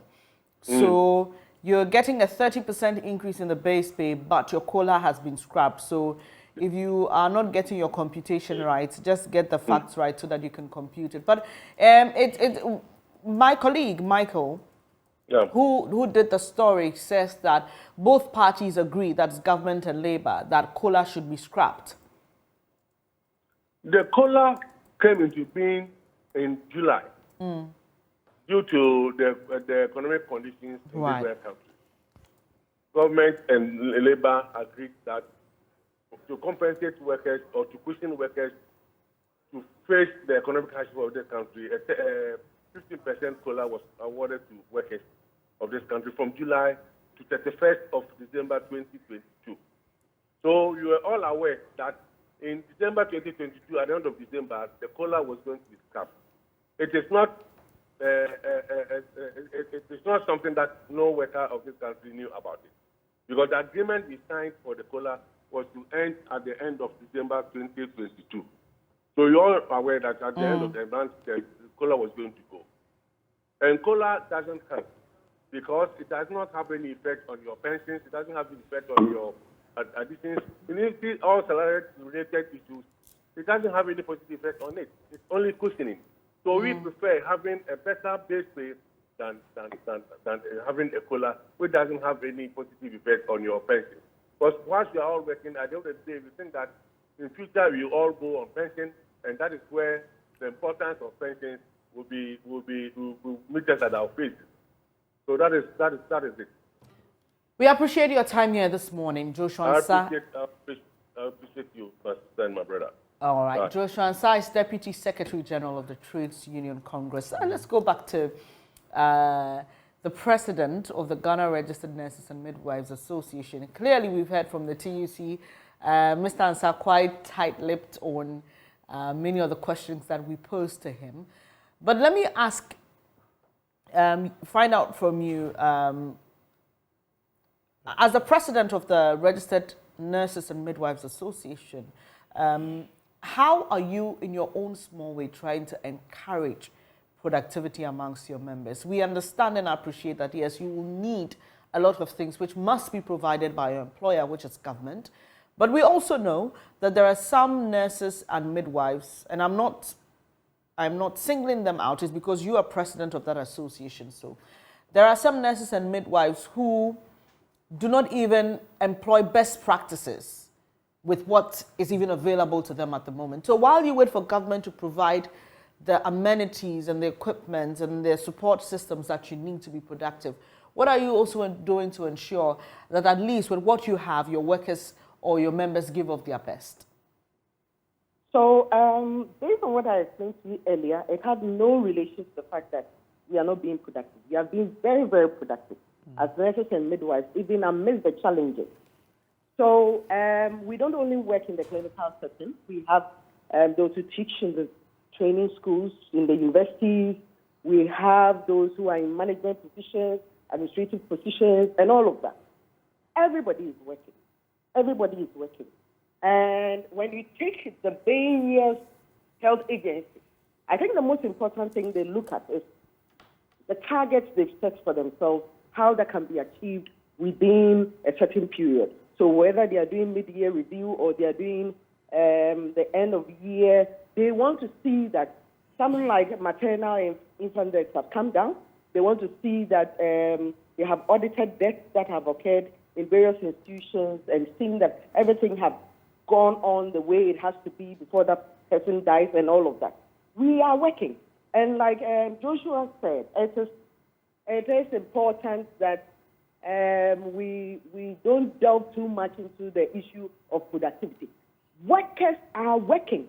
And indeed, we deserve a living wage, a wage that will be enough to take care of our needs and at the same time be able to save for our socioeconomic development. So whatever salary that we are anticipating in the future should be a living wage, a wage that is more competent to allow us to live beyond inflation and all of that. So we need to take our time with this. The last conference we had, even in Kojo, this productivity came up, we discussed. At the end of the day, we said, look, everybody needs to be productive. And it's not just public sector workers, public officials, everybody, even government officials, everybody needs to be productive.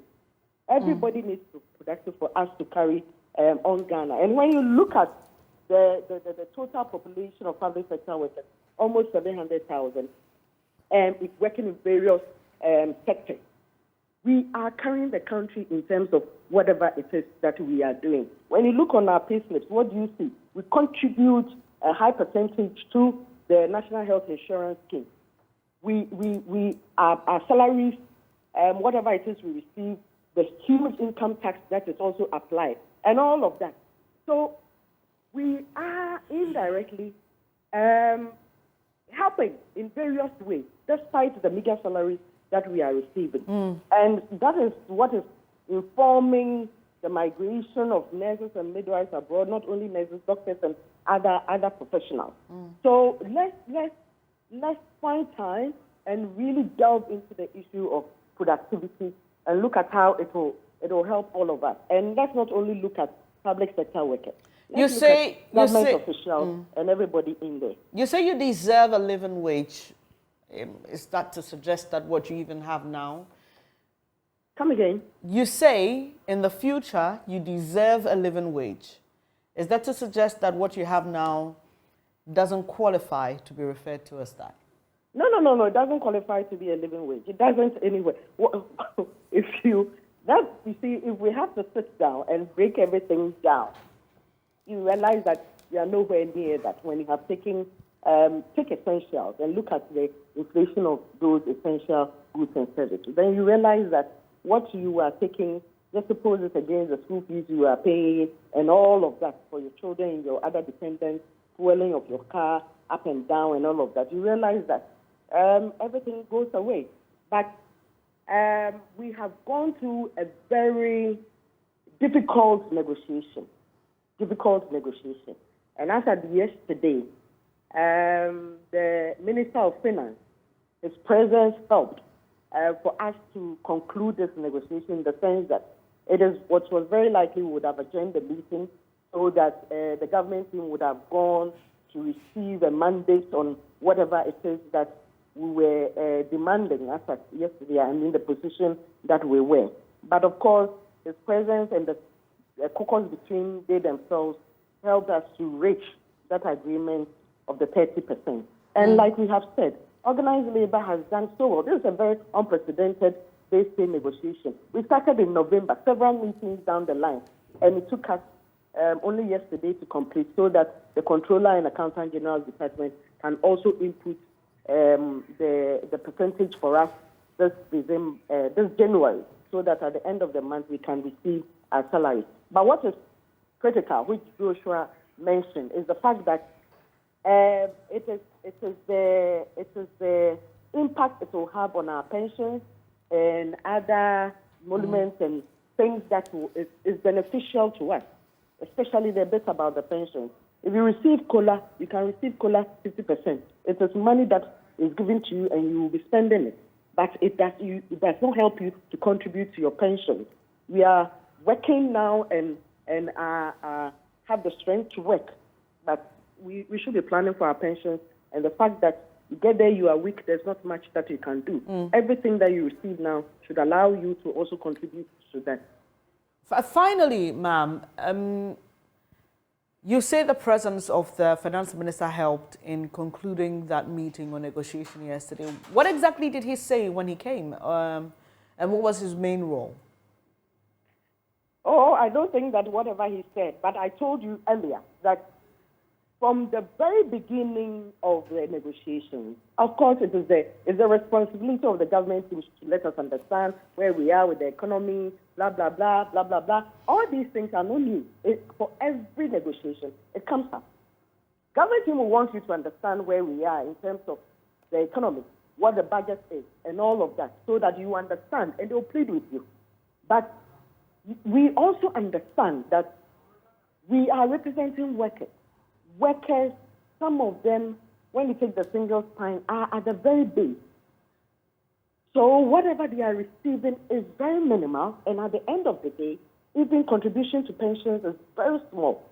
So with all that in mind, and considering the fact that we are living in a country where inflation is hovering about 50%, and all of that, even when you take the essentials, some can be even over 100%. Yeah, it meant that we needed to represent our people well, knowing and taking into consideration. I just want to find out exactly what we did. Yeah, I just want to find out exactly what he did. Was it merely his presence, or did he come with a certain agenda to explain exactly what was happening? What exactly did he come to do, and how did his presence there help in ending the negotiation yesterday? I said it, that if he wasn't there, what it would have meant was that we would have possibly adjourned the meeting while the government team would have gone to seek Monday, and then we meet another time. But he being there meant that they could put their heads together and look at whatever needs to give in the budget and all of that, and then meet us that halfway that we wanted. And at the end of the day, that happened. So I think in the earlier opportunity you gave me, I mentioned that it took the government team to also caucus between themselves. That caucus included the Minister of Finance. And at the end of the day, we arrived at where we wanted to be, and that was the 30%. And I think the nitty-gritties of what anybody said is not really necessary. So many things are said behind closed doors, but we don't come out to say these things. But at the end of the day, this is what we achieved. And we as leaders are comfortable with having been able to at least achieve that 50% mark, considering the hula balloon that came with the 4.7% that was achieved in the past. So that is the most important thing. Right. We appreciate your time this morning, Perpetual Ofori Ampofo is president of the Ghana Registered Nurses and Midwives Association there. Earlier you heard from Mr. Lansah, who is with the Trades Union Congress. We're having a discussion on the base pay which has now been increased to 30%.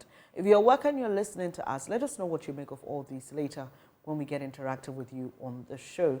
Hello, thank you so much for staying on the AM show with me, Bernice Lansah. This morning, Kwesi Kwarteng is my guest, and he is Public Relations Officer for the Ghana Education Service. You may have heard, especially since yesterday, news broke of the decision to dismiss some 8 students who were seen in a viral video insulting the president. Well, this morning, the news is that the president has intervened. A lot of concerns were raised. For example, Child's Rights International wanted to know what exactly was contained in that report. There have also been legal perspectives shared by my own colleague here, Samson Ladi Ayenene, on his Facebook page about insulting the president not being a crime. We've heard from the Africa Education Watch, which thinks that this is deterrent enough, and so that outfit doesn't seem to have a problem with it. I don't know what your thoughts are, but we'll be opening the phone line shortly. But let me welcome Mr. Kwarteng. Good morning to you, and thank you for joining us once again. Good morning. How are you? And Happy New Year. Happy New Year to This is the you. first time that we are meeting. Yes. Happy New Year to you. So let's just start on that score. There was a lot of reaction to the decision by the GES to sack these students from school for insulting the president. But I know that there are some codes, in terms of what punishments will be given based on what code a student breaches. Is this one of those that requires dismissal, insulting the president? Bernice, let me also take the opportunity to greet your viewers.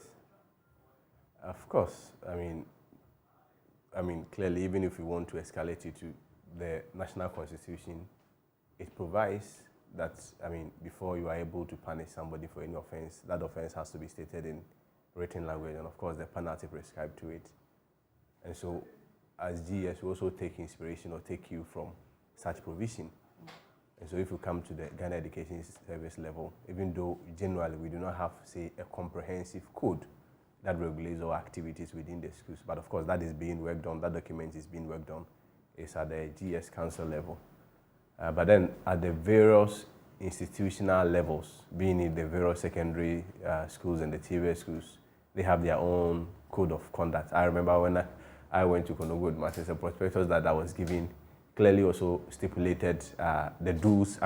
They call it do's and don'ts. And if you do not, so a penalty or it's also prescribed. So clearly, it may not be written clearly that if you insult the president, because ordinarily the framers of such rules will not even envisage a situation where students will have that courage, that effrontery to insult the number one gentleman of the land in the language that they use. So, of course, within that context, it may not necessarily be written, but of course, in terms of the presumptive assumptions that you may place on, or interpretations that you may place on some rules, you may, it may fall there that, well, if you commit this offense, such as it's a clear case of misconduct, this penalty may be prescribed to you. If you look at the process that led to arriving this sanction, initially, the students were called together with their parents. A disciplinary committee was set up. You people who may have the background in law, in terms of the principles of natural justice, was strictly adhered to because they were heard. Students were heard. They were heard. After that, a decision was arrived, and then it was escalated to the governing board or the governing body of the school, which, of course, if you look at the governing body, for instance, you may be talking about the PTA themselves, which is the parents, teachers, their representation, the RSRC, of course, some leadership, especially within the jurisdiction or within the community, also serve on the board. So they also okayed the decision of the disciplinary committee. Then it was escalated to the district education level for their opinion. They also agreed with it, regional level, national level. At the national level, that is when the GES Council, which is the highest decision-making body, or the apex body of the Ghana Education Service, also sat on it and approved the sanctions that was meted out to them. But of course, this morning, the president had to intervene.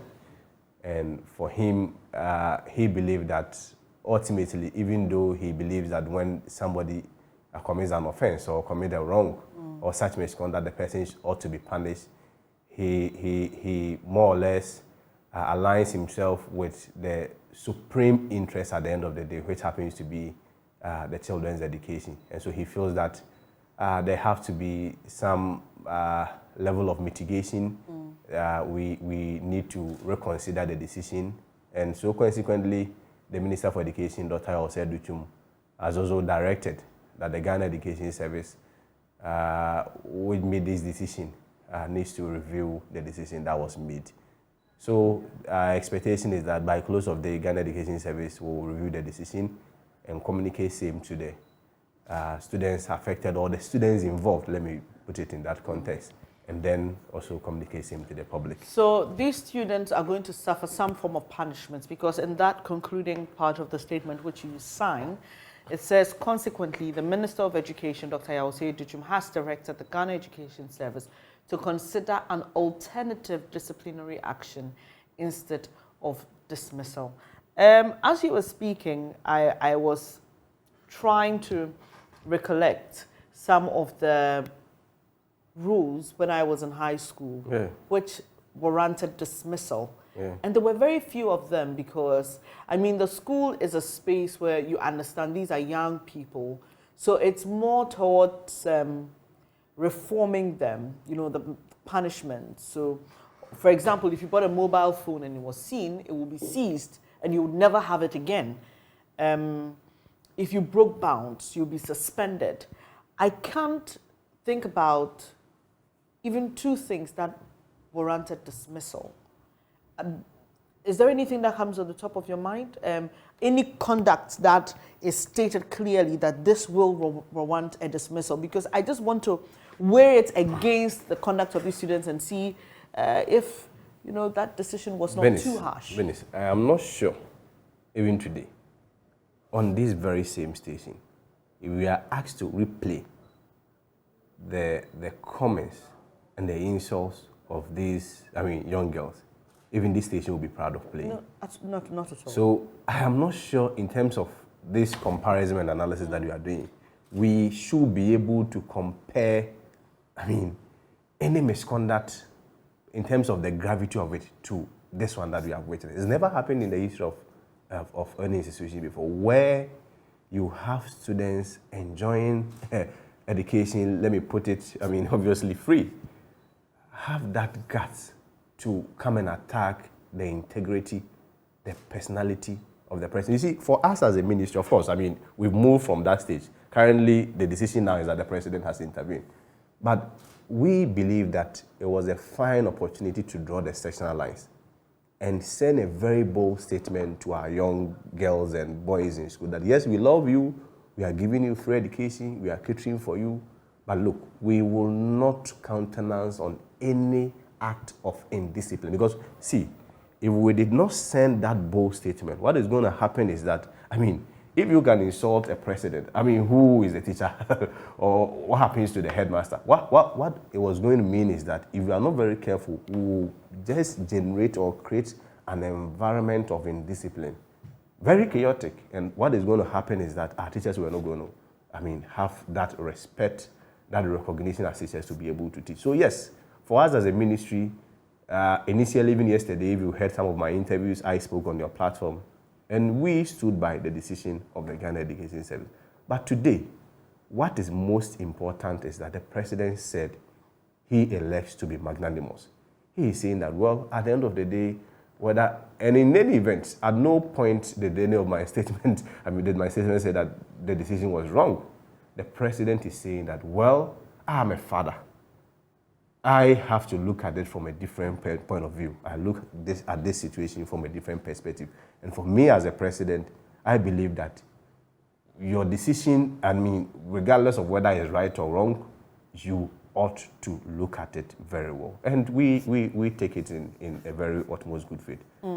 So now the president has intervened, but with the current structure, what happens to students? Some of them are final year students. What would have happened to them?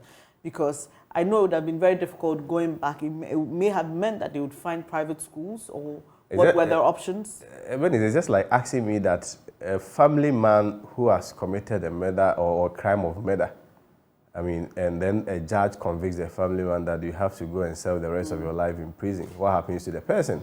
I don't know what the rules are. The rules are there. Yes, so that's why I'm asking you. So share the rules with us. No, that's what I'm saying. That yes, it's just like asking you have to look at the example. So there wouldn't have been any opportunity for them to continue their education, even in a private institution. How does the system accommodate students who have been dismissed? Yesterday, I reacted to a similar question about whether or not they have an opportunity to, have education.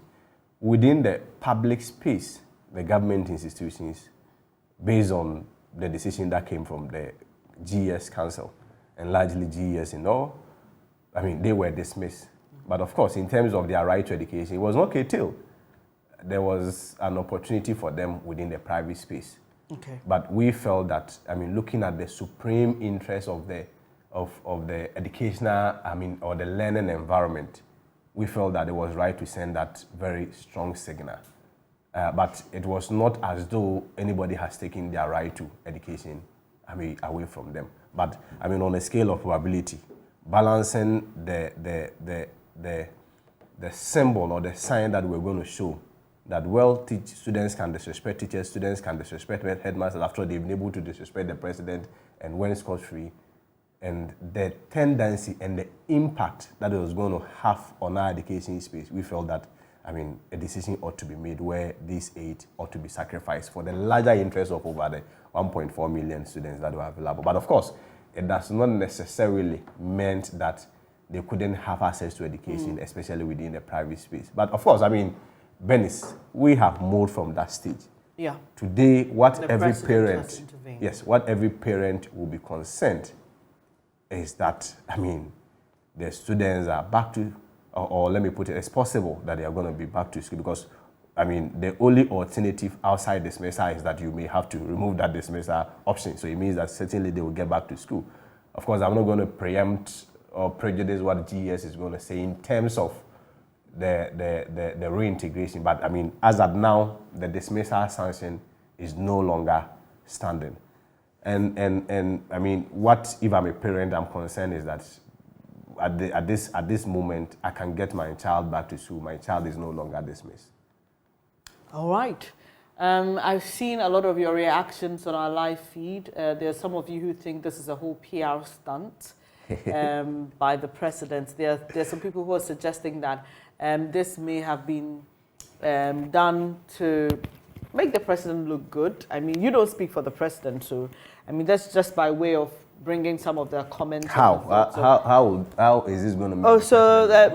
So someone says, "Sack the students. I'll intervene in order to make me look good and compassionate." So, that's how somebody feels about this whole thing and thinks it's a PR stunt. On the other side, if the president had not intervened, these were the same people who are also going to say that, yesterday, people like Mr. Chega and co, former Deputy Director General of GS, they said there was political decision and that the president was not showing mercy and that we are making a political decision. So if the president has also not taken decision, you will find the same people also saying that the president is a wicked man, he can't forgive, he's bitter, he's vindictive. The same people are going to say that. But I think what is most important is that a decision has been made and we are moving forward. For us as a ministry, that is what is happening. So when are we likely to expect a communication from the GES? Within the day. Yeah. Okay. Then Dr. Nkansa led the administration. They don't sleep. Obviously, they are going to look at it and make a decision within the day. All right, so we'll be expecting to hear from them. There are other issues within the education space that we'd like to delve into now, but let me just mention that later on, you have the opportunity to call us and share your thoughts on this Chiana student situation and the others that we'll be talking about. So, students are back in school, pupils and students. What's the situation with food this term? Let's start off on that note.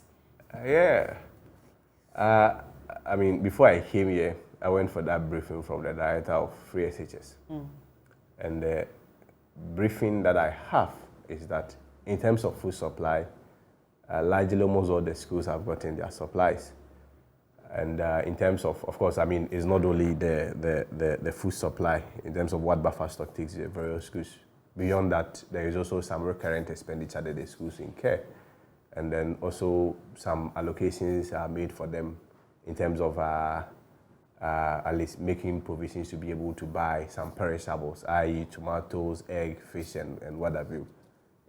And all those provisions have been made for them, especially within the short space of the reopening. And there are other provisions to also add the other expenditure or take care of the other expenditure that will come up at the end of the day. I've had time to interact with some senior high school students. For them, it's not just about the availability of food, but the quality of it. How are you ensuring that these students are served the best of food, considering that they are young, they are in school, they need to eat well, study hard, so that, like you put it, free SHS will not go down the drain. So it's not just about the food being provided, but the quality and the amount of it. Because these students that I had time to interact with say they are not fed enough. And this is putting a lot of pressure on parents going to schools. I've spoken to some of them who went to the market to buy provisions. They say we have to buy more because my ward says what she's given in the dining hall is not enough and we need more to complement it. So yes, food is available, but is it quality enough, and is it something that will suffice? I mean, Bernice, I have always held the view that, I mean, if it was a case that in all the over 700 or almost 800 secondary schools, senior high schools, there was a general complaint on the quality of food, then it's a matter of concern. But of course, it does not also mean that if, I mean, students have raised such concerns, it's not something that we as leadership... top schools. Yeah, I'm coming. I mean, if students or even some selected schools have made such concerns, it's not something that we should look into. But we have to look at it from the common sense approach. Bernice, if you are feeding 1.4 million students with, I mean, varying or different backgrounds, obviously with different taste variations, it is possible that you are going to get some of these comments. Even today, Bernice, if we give us money, let's say 200 cedis, to go to the market and purchase ingredients to be able to prepare banku and okra soup, which happens to be my favorite food, it's possible that we are going to get taste variations. And so if you are feeding over 1.4 million students at morning, afternoon, evening, it's natural that you have some who will say that, well, especially, I mean, those with the East Legon and the cantonment background. If you give them banku and pepper, they are going to tell you that, well, it's not a good food because in my house, if I have banku, it's served with maybe a lot of fish and maybe soup or okra soup or, let's say, granite soup. But for me, with the background coming from Asante Achimdomiabra, if you give me the same food, I'm going to thank Lord and say that, well, it's a very quality food. So we have to look at it from the perspective of the possibility of raising individual reservations about even the food that is prepared for them. On the subject of quantity, for instance, as to whether or not the food is enough, Bernice, if you give me 3 balls of kinky, I'll eat it and look into your face and tell you that I am not satisfied. But maybe you may only... That's not the situation. You may only... You didn't allow me to learn. You may only enjoy one. That's not the situation. These are students who enjoyed 2 ladles of rice for lunch, and they're now getting sometimes one or one and a half. Which school? They said there is 1 and 1. I've not heard. Which school? So this is, this happened the last time. You pushed me to mention a school. Let me tell you why. I sit here. The students are not being served 1.5 ladle instead of 2. I never even know the ladders that were being served. But now you are drawing my attention that initially was 2, now they are getting 1.5 with all the 1.4 million students. Bernice, you see, the point is that I am not running away from the fact that initially we had experienced some challenges within the food supply chain. And I sat on your platform and told you that it was occasioned by the inflationary pressures that we had. And so the suppliers, even though the capacity was there, were unwilling to make the supplies because they are going to tell you, Bernice, you are a supplier. You distribute food to our Remain Senior High School in my hometown, Asante Achimdomiabra. You go to my boss constituency and you distribute to schools, to one of his beautiful STEM established schools. And then it will have to take you 60 days for you to go and claim your money. At the time where we're experiencing inflationary pressures, what it was going to mean for you, the supplier, is that by the time you go for your money, the money would have devalued. And so suppliers were unwilling to distribute or send their foods to their schools. So that was the disruptions we had within the supply chain occasioned by the inflationary pressures. But today, as I speak with you, the Minister for Education, Dr. Yaosede, has intervened, and there is a different approach of distribution. Right now, a lot of suppliers distribute within the emergency response. In a matter of 2 weeks, they are paid so that they will have the capacity and the will to be able to distribute. Yes, in the past, there was food challenge. I agree with you. I don't run away from that, occasioned by inflationary pressures. But today, such problem it has been resolved. Okay, so there's another issue. Some of the students are preparing to take their final exams. They're going to write mock. Is it proper for schools to ask students to bring, for example, bring A4 sheets, bring buckets of paint, because we need paper to print your mock examinations. We need paint to make the school look good. Bring tea rolls. There are those who entered in Form 1. As at the time that I went to high school, it was a requirement when you were coming in the first year to bring some items that the school would need to keep the school run, like brooms, paint, those kind of things. But these are final year students. Some of them second year students. They've been asked to bring even tea roll for the school. Is that permitted? And what can the parents do? Because sometimes it's almost as if you don't do this, your ward becomes a target. Bernice, I mean, like generally, I'll just use a generalized example again. If it was a case that there was something that has been institutionalized, it would have been regular in all schools. See, so are you telling me you don't know that this is happening? Bernice, you asked me a question. You give me the no, space I just want to know if you're trying to say that you don't know this happens. No, I mean, we are comparing two things here. We are talking about two things here. The first one is about when we are entering the school, where we have prospectus that differs in all schools. Right. Of course, every school may have its own culture and how they in terms of the prospectus, how they go about things. We don't have a general template, but of course the Minister for Education has directed, Dr. Yaosede has directed that within this year placement that will be done and students picking up their enrollment, there ought to be a general template that every school must follow. Because, I mean, you cannot use a bucket of paint to deny somebody an access to education. Right. So that one is there. But of course, I mean, when it comes to, you may have to commit A, B, C, D to be able to write your exams. It is not something that the GS has sanctioned. In any school that is No, not write exams. That's not what I meant. I mean that they're required to bring papers because the school says we don't have papers to print your mock examination. As I speak with you, the last payment that was done in terms of the capitation that was released to school, because as soon as we talk about printing on those things, we may be referring to the basic schools. No. You are referring to the senior examination for the basic schools. You are referring to the senior high schools. Yes. No, in terms of senior high school, you and I are aware that the government pays everything in terms of tuition, feeding, everything, accommodation. So what can a parent do? Because you see, like I'm saying, we've had complaints, we've had experiences where somebody says, I had to do it because my ward has become a target. No, recently I don't pay these things. That's why I'm saying that, of course, I mean, there are ways of addressing this.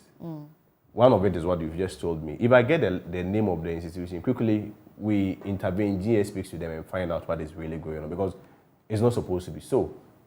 But of course, you are dealing with human beings. In everything where you have human interface, you may have people abusing the system and some excesses being committed.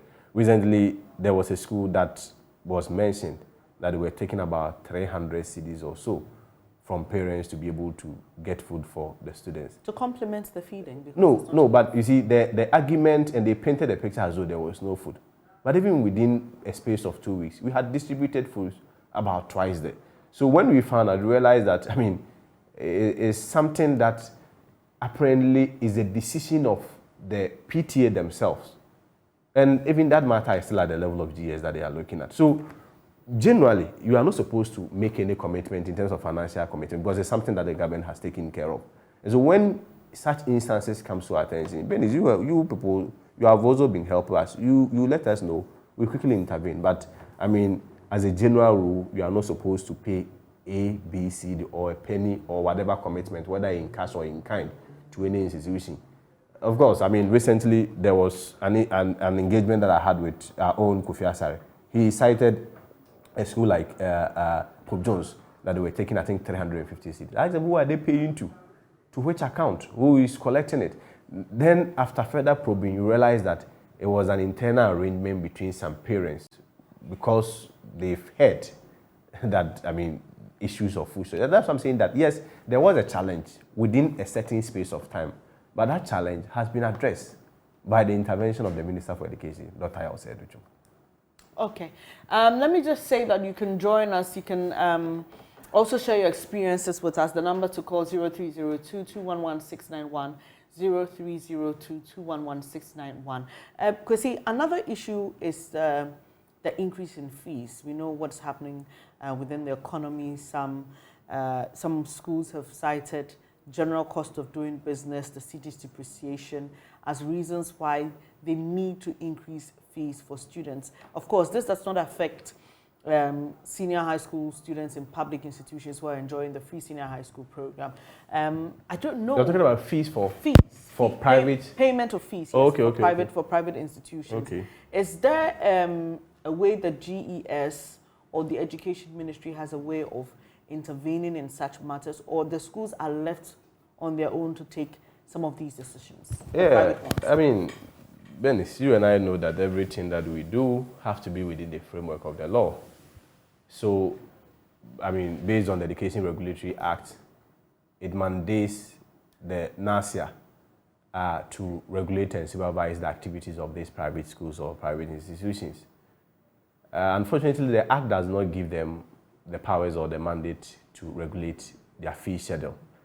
Even though the Minister for Education has directed for an LI to be worked on in terms of giving their powers or some powers to Lansah to regulate fees of private institutions, which I'm sure Parliament may look at it and then make a decision on it. But as of now, the ministry or any of our agencies is unable to compel a private institution to say charge A amount or B amount. I mean, recently you heard about the conversation about the universities where Parliament made a decision based on the Fees and Charges Act and required that the universities should charge 15% of what they charge in terms of increment the previous year. Same cannot be done for the private institutions. That will mean that you wouldn't have any legal framework to operate in. And so, yes, I mean, we can only appeal to them that, well, their case may be found, because generally we know that prices of goods have shot up. In terms of our inflation, there has been some changes. But of course, we can only appeal to them that, well, at least there have to be a win-win situation where, because, I mean, you and I know that whichever way, parents also have an option of taking their wards to, let's say, most of the public schools. So, I mean, as businessmen, if they also do not reconsider their decisions, you may have some parents taking their wards to the public schools, then it's going to also be a lose for them. So we can only appeal to them at this stage, but within the proper framework of having that mandate to compel them to say charge A amount or charge B amount. Certain percentage increase. Yeah, I mean, it's not something that the law has given us that powers for now. Right. Let's go to Peki. Our first caller joins us from there. Hello, Charles. Yes, let's hear you, please. Hello, Charles. Hello. I yes. want to comment. Hello, can you hear me? Yes, I can. Please go ahead. All right. I want to comment on the dismissal of the student. Please go ahead. I think it was quite unfortunate that things had to degenerate to the extent that the students might have to be dismissed and then government or president intervening. I think one angle which we are losing focus of in this whole issue is that somehow we're starting to push our young ones, our students in SHS, for instance, into political campaigning. And you know, our political space is not very clean with respect to the things we say. You know, so we need to try, if we want to look at this issue holistically, we need to try and somehow protect this case also from getting engaged politically. I'm saying this on the basis that we use them for some campaigning. For instance, they support one party or the other. And when they say something against the other, there could be political implications in all of this. So when we want to tackle this issue, let's look at it holistically. Let's protect our young ones from all these political games which goes on. That's my submission. Thank you for calling, Charles from Peki. If you also have any thoughts to share, any questions, any experiences within our education space, you're most welcome to join the program. Call us on 0302-211-691. So just before we brought in that caller, Kwesi Kwarteng, who is PR of the Education Ministry, was telling us what the law permits them in terms of private institution charging fees. We have another caller from Kaswa, Stephen. Good morning, Stephen. Please, let's hear you. Yeah, please, concerning this issue you are discussing on the platform. Which of the issues, please? Please, first, let me tackle the earlier one which Kwesi was trying to dodge.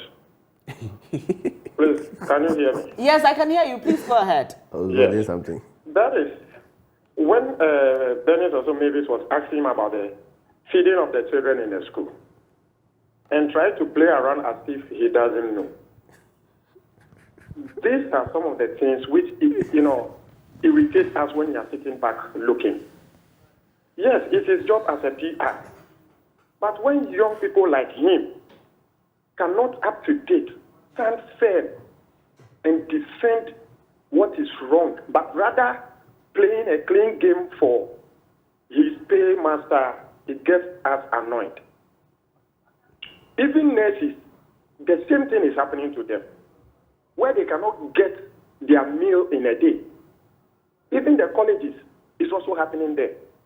So what he's doing over there is really irritating. Two, let me get to the children who were dismissed from the schools. Who caused all this? Is it not this our political, gimmick they've been playing around? Let's cast our mind back. Look at Rolling Style. Who are you, a little child, to insult any elderly or your teacher, whoever? Come back to Kufuor's time. Also, it wasn't there like that, although there are some pockets of it. But it wasn't like today. You hear Baumia and Mahama and Akufo-Addo insulting each other. Why the children will not pick it from there? You hear the MPs insulting each other. Look at the one which happens at Takrady, those schoolboys. So this thing is caused by our leaders. They shouldn't dismiss these children just like that. They should know they created all this mess. Right. Thank you, Stephen. They created this mess. And our country is suffering. Right. Thank you. Good morning to you too. That's Stephen from Kaswa sharing his thoughts there. So he has issues with your answers to the questions about feeding. I'm not sure I ran away from the challenge or the possibility of a challenge.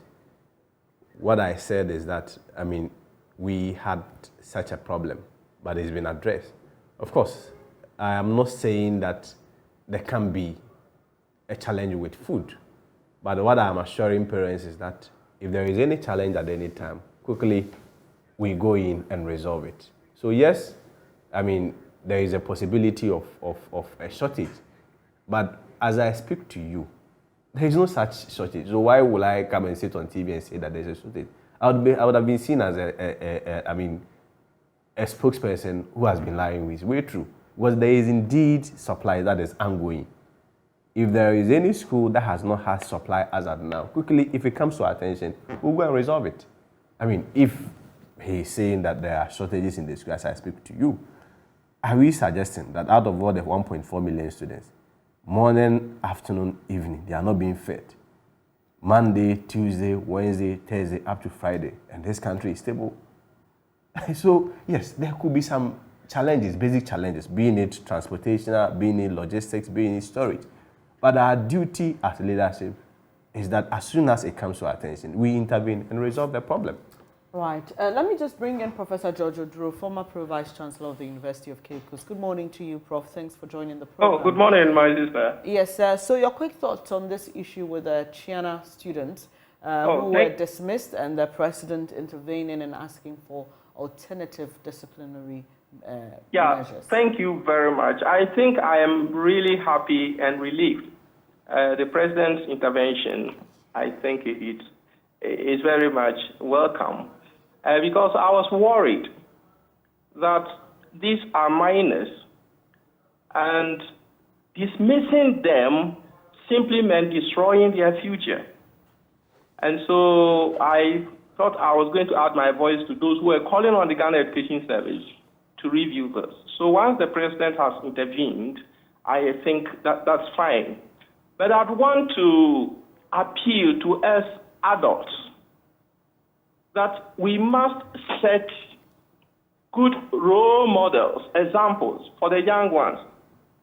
You know, we have cases in the past where adults have insulted presidents, and legal minds have come to defend, arguing that there's no law in Ghana that makes it offensive for someone insulting a president.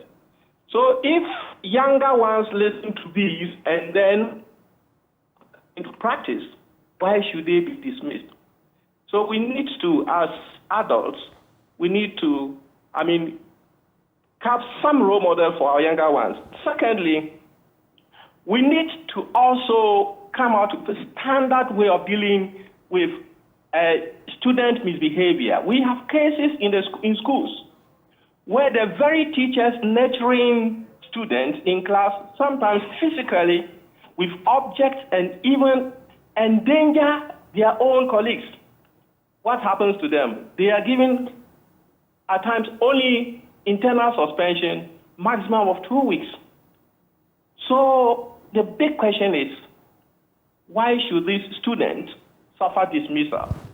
But I'm happy, just as I said, the president has intervened, and so we take it like that. But I will pray the Director General and then the Ghana Education Service to always think about the broad psychological implications of different action taken against adolescents, so that their future is not marred.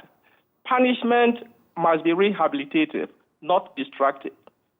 Punishment must be meted out in love, not for distraction. That's a brief comment I will make, but I thank the president for intervening. So, Prof, for you, what form of punishment would have been rehabilitative enough, considering the degree? I don't know if you've seen that video of these students insulting the president, but I've seen the video. The kind of language and I said it's very unfortunate. Yes. It has to be so condemned. what form of punishment for you would have been rehabilitative enough? Thank you. To start with, the context. One question we need to answer: what actually necessitated that action? That's one thing. So we need to find the context within which this happened. Two, these people, from when I listened to the TV, I realized that they had already been suspended. That itself is a form of punishment. Aside, the school had caused them to come out publicly to apologize using the same medium of video. Apology is a form of punishment. There could be further suspension which would not affect their education. That could be that. The code of conduct has prescribed so many things that could have been done without affecting them. Because if you say they are dismissed, it isn't a question of saying that you are dismissed from this school, so you can go to another public school. That isn't the issue. You have destroyed their access and their fundamental right of education. So that is what I want to say. Referring to what happened to the teachers when they are attacked, insulted, or what happens, internal punishments are meted out just to ensure that these children do not repeat what they have done. They are not destroyed. And the schools are aware of these things. They know those things to be done. So, my sister, that's what I would say, that As for dismissal, that should be the last punishment meted out to a minor in school. If it's a criminal activity, that's a different thing. But if it can be rehabilitated, then we need to do that. Thank you so much for your time here this morning. Professor Kojo is a former Vice Chancellor of the University of Cape Coast, sharing his thoughts there. We've got a few more minutes for a conversation with the PRO of the Ghana Education Service. If you have any question for him, or if you have anything to share regarding any experience within the education space, please call 0302-211-691. We have a caller from Bolga. Hello, Christopher. Let's hear you, please. You can see what causes all these things.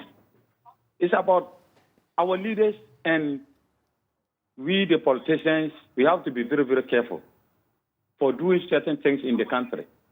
Because you see, 2022, everything is hard. There's a saying that an hungry man is an angry man. So if things are not going well, we see that we even see this thing is because of their students. There's a saying that when things fall apart, the center cannot hold. So the leaders, they have to always do this. If you see 2022, things are very hard for everybody. What causes that behavior of the children? Is it not the comment that the president came out and said that she can pay it? But is that justifiable? It's difficult for everybody to leave. Hello, Christopher. I mean, are you in any way justifying the conduct of these students? No, I'm not saying that what they have done is right, but the leaders, they have big problems. They have to, our leaders have to correct themselves first. If not, it will not be easy for us. You even see things more than that. Because when things become hard, nobody fears anything. If you can even die, you are ready to die. Because let me tell you, the 2022, it was not easy for some people to even get food. It was not easy. When you want to complain that this Ukraine and this war, Ukraine, no, it's not easy.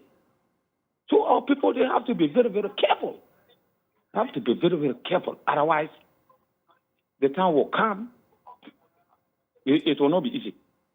So you see, in order to protect our democracy, we have to always do the right thing. Right. Thank you very much. That's Christopher calling us from Bolga there. Kwesi, we are looking forward to WASI sometime this year, right? Later in the year. Yeah, before that, I mean, students may have to also get to school, especially the first years. So checks with WAEC shows that hopefully by 19th, the BC results will be in. 19th of January. January, yeah. Okay. So this year, the placement will be quite earlier. Instead of March, we are looking around February so that students can get to school quite earlier. And then maybe from there, WASI may also come in, as you rightly stated. And then we'll take it from there. Right. We have another caller. Quickly, we'll take that and wrap our conversation. Dominic from Hull, good morning. Let's hear you. Yeah, good morning, my sister. I'm grateful for having me. You know what? There is a saying that you can't get pregnant and hide the stomach forever. It will definitely show up. Many years when we reform our educational policies and all those things, it got into a point the classroom teacher, have no say over the conduct of our learners. When you take a decision as a headmaster of the senior high, you have the authority that be to sanction you. Then this time there is this culture of silence in our second cycle institution. Headmasters cannot talk. Senior housemasters cannot talk. There is total indiscipline all in our institution, and nobody is talking about it. The media is quiet. The politicians have taken over our educational system. Look, educational environment that you cannot talk, you cannot openly criticize, where there is culture of silence. These are some of the things that you will see at the end. This is just the beginning. There are more other criminal activities that we are sending our young ones out there to become in our society.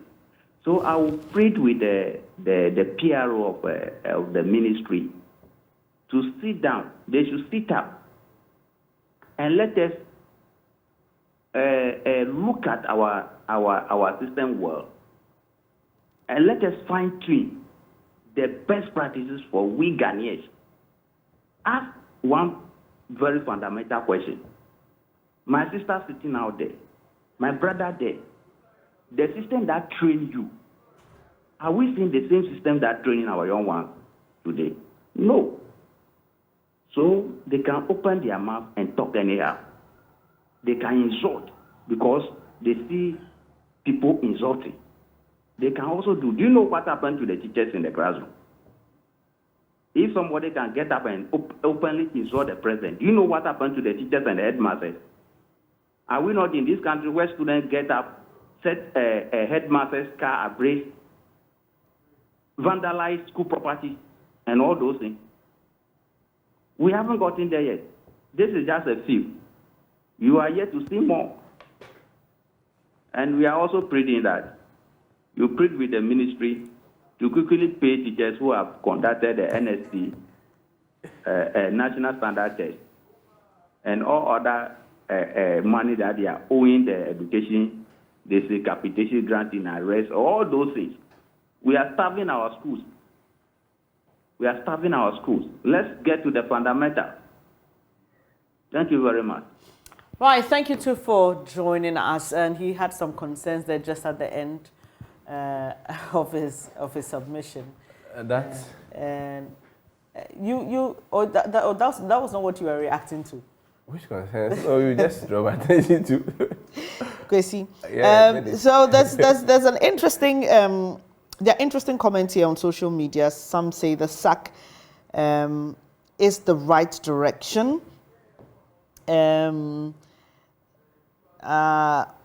Okay, some of you are also reacting. Someone says they are never truthful when they appear on TV. If you go to the schools, they won't let you speak to those who will tell you the truth because the heads are afraid of victimization. But realities Bernice, I want to react to are that. always on the you ground. See, when people are pushed to produce evidence on some of these issues, they quickly, come in to say that, well, if we mention the name of the school, the heads are going to be victimized.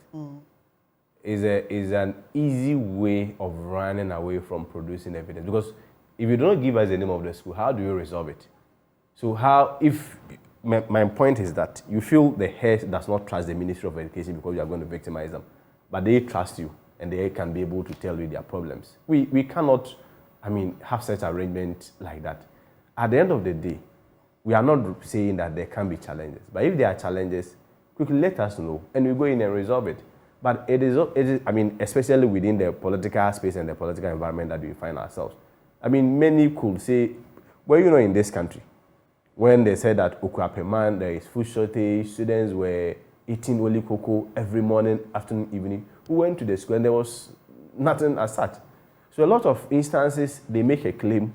When you ask them that, well, help us to identify the school so that we go and resolve it. They say, no, if we mention the school, we are going to victimize the head. So how do we solve the problem? And indeed, if such problem exists in that particular institution, are you suggesting that in the space of 1 week, 2 weeks, 3 weeks, that we've not gotten to know the name of that institution and then solve it? How are the students being fed? That they get up Monday afternoon, Tuesday evening, Wednesday morning, all within that about 1 term, 2 terms, they are not being fed. And nobody is complaining or what. So yes, if it's from a genuine point of view, let us know the institutions. We'll go in and resolve it. They should give us an instance of one head who has been victimized by either GES or the Ministry of Education for speaking out. At every point, you hear Charles coming to say that, well, the quantity of our foods, the ministry needs to intervene, there is shortage. Has there been any instance where any member of Charles has been relieved of his post or has been punished for coming out? So I want to demystify that perception that when head teachers comes out to speak, we don't go and solve it. Rather, it's people who just make claims they are unable to support the claim with evidence, and then you ask them to produce the evidence. They say, oh no, when we mention the school, you go and victimize the head. On record, the ministry is not interested in victimizing any head. I mean, the Minister for Education, Dr. Oyosedojo, has himself said on many times that he's the chief of all teachers. And so at no point is he going to victimize any head. If there are problems, it is the heads of institutions that makes us aware. So why would we be victimizing them? And we are not even running away from the fact that there will be challenges within the supply chain because it's human interface.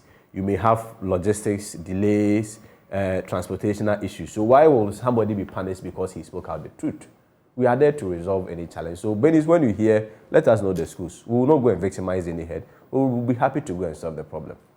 Thank you for coming here this morning. Thank you. Parting speaks for the Education Ministry, and we've been delving into the Chiana SHS student issue, school fees that some parents have been complaining about, especially those who take their awards to the private institutions.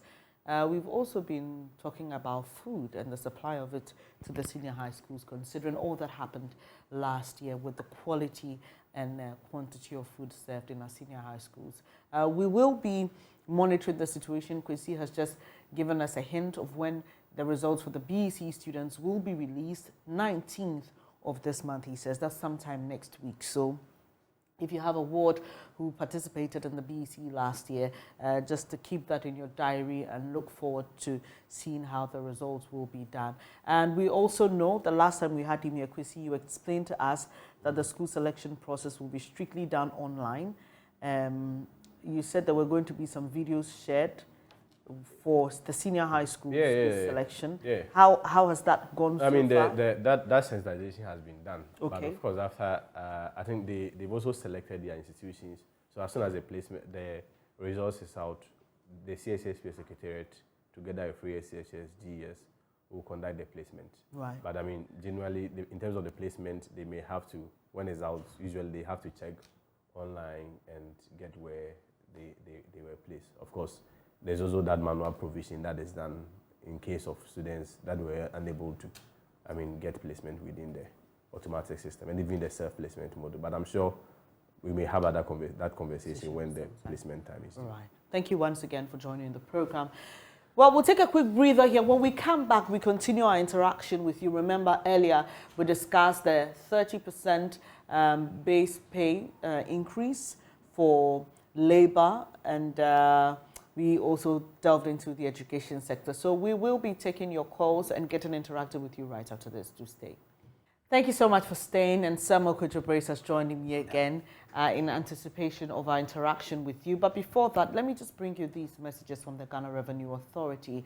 It wishes to inform the public, especially persons wishing to apply for tax clearance certificates, that you need to do so online via taxpayersportal.com or download the Ghana Taxpayers app on Google Play Store or the App Store. Applicants who visit the taxpayer service centers will be assisted by officers of the authority to apply. Applicants are also required to indicate the taxpayer identification number of the institution or organization requesting the certificate so they can receive a copy. Applicants should take note and be guided accordingly. Kindly contact GRA's toll-free 0800 900 110 or via these WhatsApp numbers 055 299 0000 or 020 063 1664. Or you can send an email for further enquiries. The authority also wishes to inform you, especially if you've registered for the value-added tax, that's the VAT, that the Domestic Tax Revenue Division has commenced the implementation of an electronic invoicing system of VAT referred to as EVAT. Now, it involves integrating the invoicing systems of VAT-registered taxpayers to the Commissioner General's invoicing system. You can kindly contact GRA's toll-free, once again, 0800 900 110 or via these WhatsApp numbers 055 299 0000 or 0200 63 1664 for further enquiries. Senna is our caller from Angnoga. Good morning. Let's hear you, Senna.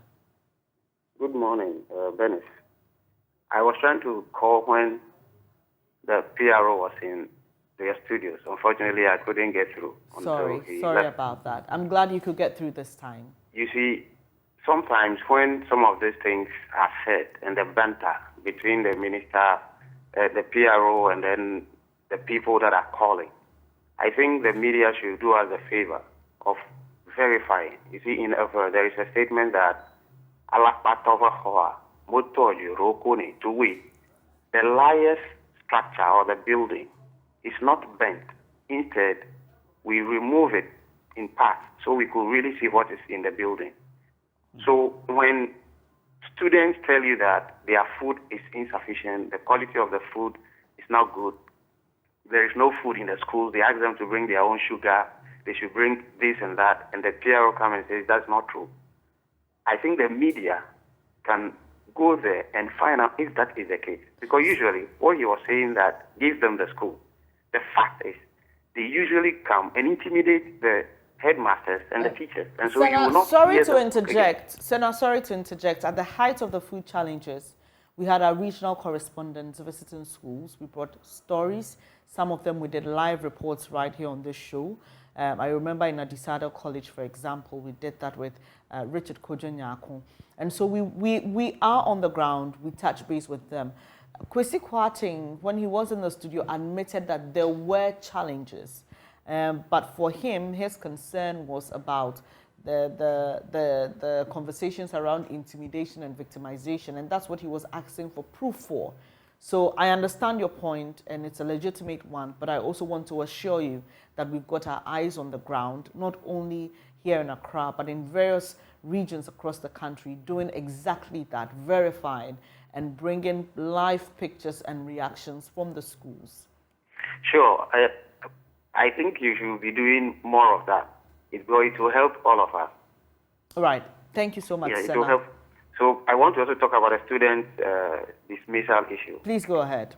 On the case of the student dismissal, one caller called from Ho and made a very succinct point. All this is about the policy of Ghana Education Service and the GES and the Ministry of Education. There are a lot of disciplinary issues, and the way they are handled is making the students emboldened to misbehave the more. There is something they now call positive disciplinary tools that bars you, a teacher, or any other person, for that matter, to deal with students when they misbehave. They will tell you, even the ask headmasters report misbehavior of students to board. So by the time the board sits, that issue would have festered and probably forgotten. So until some of those things are resolved, some of these issues, like the earlier caller said, this is just the beginning. Because worse things are happening, just that they're not coming out there. And because it is the president, probably everybody is reacting and jumping. And I also want to talk to the Child Rights International. When these students were making this statement, it was viral.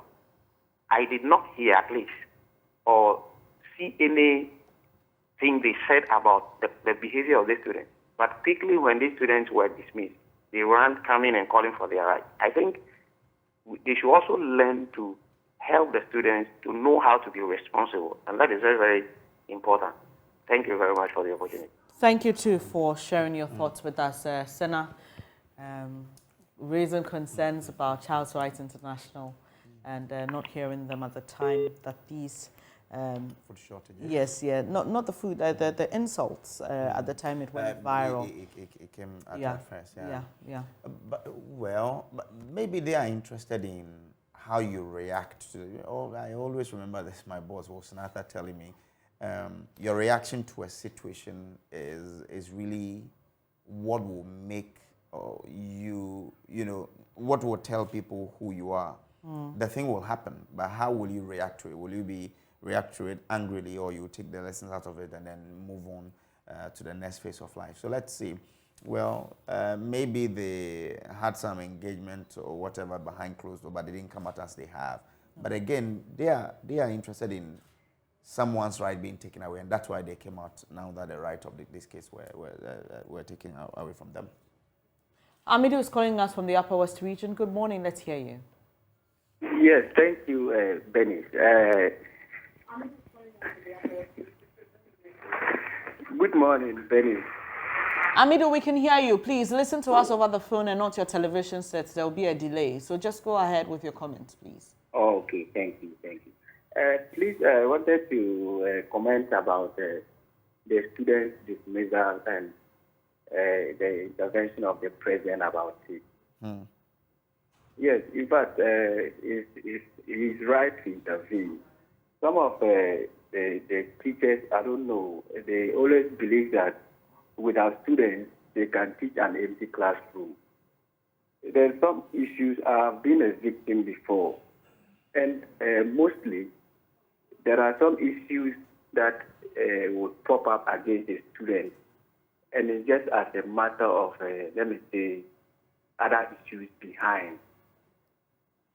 Let me say, my issue came as a result of just because of a lady being free with a colleague student girl, and it happened that a master was also interested in this student girl, and I have to become a very serious enemy just to this master. I have been on suspension before, and it was just as a result of this girl. This master was much interested, and I'm very free with the master, the girl, and it was a hatred on me. Every day I'm not displaying. I've done this against me, which is not true. And anytime they forward me to disciplinary committee, all they do is to listen to what the master is saying. What I say is rubbish. Okay. So if the dismissal alleged that the president has intervened is not bad. Sometimes they have to sit down and do some analysis about the way students are always dismissed from school. Because not all parents are in a school, and mostly an issue that pop up, all the masters just take it like that. Okay, all right. So at least the president intervening is okay, it's cool. And I think that those that it will happen again, they should always try and come in. And they should also make sure that GS always investigate issues. They should not always just take some dismissal as just cool I think your point is well made. Investigate. Thank you so much. You've made your point about you think the intervention by the president is in the right direction. You can also call us and share your thought with us. 0302211691, 0302211691.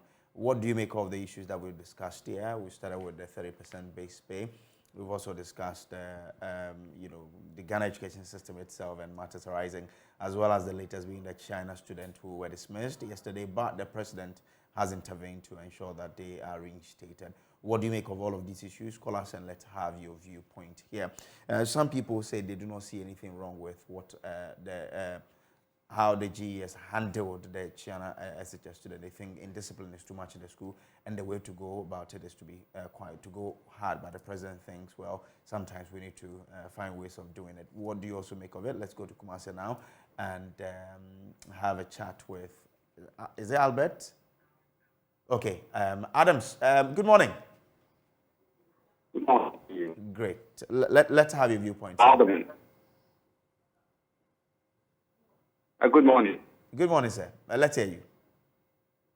I think I want to go straight to the case of the student. And one thing that we all miss is not that they just made a video insulting the president. I mean, when we were in school, if you insulted as much as the cook of the school, you're going to get suspended. And so that is not debatable. I think it's because they insulted the president. Now, one other thing that we are missing is that they have other offenses that are against them. One, inappropriately dressed. I think only one student was wearing the uniform. All of them were wearing unprescribed uniforms. Two, possession of a mobile phone. I mean, my cousin just got recently completed badge. I had a cousin. I had to go to the school to solve a problem because he was caught in possession of a mobile phone and he was suspended indefinitely, right? So I don't know where all this came from. With all this completed, I mean, the last register, it still gets dismissed. Okay, thank you very much, sir, for your thought here. You can also call us and share your thought with us, 0302211691, 0302211691. What do you make of all of the issues that we've discussed here on the AM show today? Feel free to share your thought with us, but make sure that your comments are civil. 0302211691, 1691. When you call us, just lower the volume on your set and listen to us on a telephone so that we can have a very good interaction between us and you. Call us and let's have your thought heard on the issues that we've discussed. Now, the 8 China Senior High School students who were dismissed, the president has intervened. Let's speak to Blankson now. Hi, good morning, Blankson. Good morning, sir. Let's hear you, sir. Me follow, me F1. Oh, F1A. Yeah, let's go. Okay. The situation is not quite good. Which situation? Yeah, the students, the video we saw was not so good. Okay. Yeah, but in any case, we thank the president for intervening to allow them to get back to school. Okay, all right. In any case, adolescents are not allowed to, as it were, misbehave to that extent. So we are just thanking the president for intervening so that they get back to school. But in any case, the school authorities must also do their best in ensuring that they check the students on how they as it were, the use of mobile phones in school is quite a dicey situation. So they need to give up their checks on those issues as well. Okay, all right. Thank you very much. You can also call us 0302211691. Call us and let's have your viewpoint on the issues that we've discussed. A lot of people are sharing their thoughts on the China Senior High School girls who were dismissed. What do you make of that and the intervention by the president? And again, on a 30% base pay rise, what do you also make of that as well? Emmanuel is in Kumasi. Good morning, Ima. Let's hear you. Good morning. Let's hear you, sir. Good morning. Good morning, Mr. Host. Ima, we can hear you. I would Kindly like to share your thoughts. I think it's very interesting. For me, what I detect from what the students did was, I think there is a kind of behavior they are learning from our political class.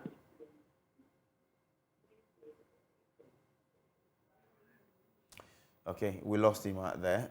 You can also call us 0302211691. Call us and let's have your viewpoint. But Ima there was talking about the fact that the kids. Yeah, and he's not the only one. We've had at least 2 people talking about that. A cue for and I must say that it is very, very problematic. And we have to call a spade a spade. Yeah.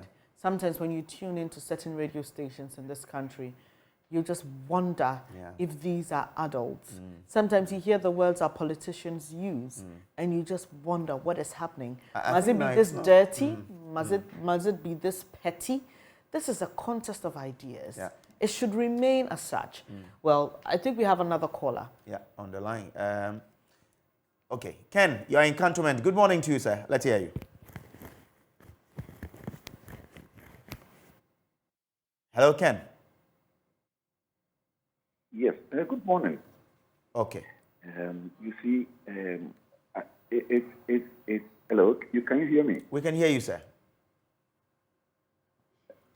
Ken, please listen to us on the phone, not on the television. If you listen on the TV, there will be a bad delay. Yes, you see, I blame our political leaders.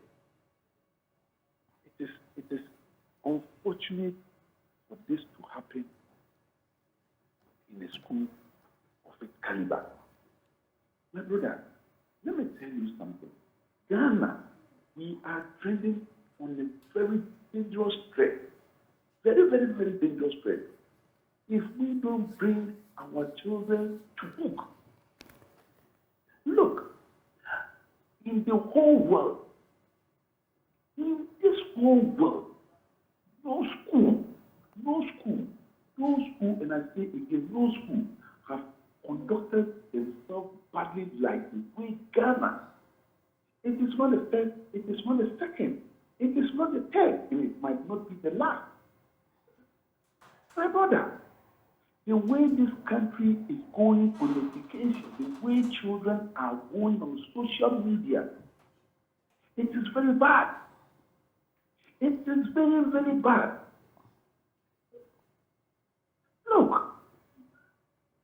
Look, for you to go as far as on the president, no. The GES have considered these children. If it were to be some institution or it were to be some country, these children could have been taken on. They could have been taken on seriously. This can lead to so many things. I blame our politicians, of course. If they were to sit up, if they were to unite, these children cannot go as far as to the president. Who knows who will be the second person? And I'm telling you, this will not be the last. So our children should be careful. I don't know the kind of money they give them. Look, no, I felt so bad for a country like Ghana to go to this extent. No. So you think the punishment should have, it should have been severe than this. Hey. It could have been severe than this. Look, if we go to other countries, these children could have been taken on. Seriously. Okay. Thank you so much, sir. So that's his viewpoint there. He thinks the punishment should have been more stiffer. What do you also make of this? 0302-211691, 0302-211691. Call us and let's hear from you. I think we'd have time to take one last caller and then we call it a show for today and the week. If that person is on, we'll just take it quickly. Stephen. Hi, Stephen. Let's hear you, please. Hello? Hello. Hello, Stephen. Good morning. Good morning. Please go ahead. We can hear you. First of all,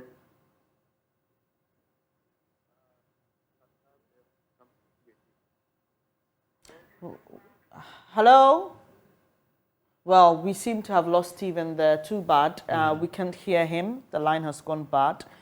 We hope you'll be able to rectify it ASAP or else. That'll be it for our show this morning. But it's been a great week, hasn't it? Yeah, it has.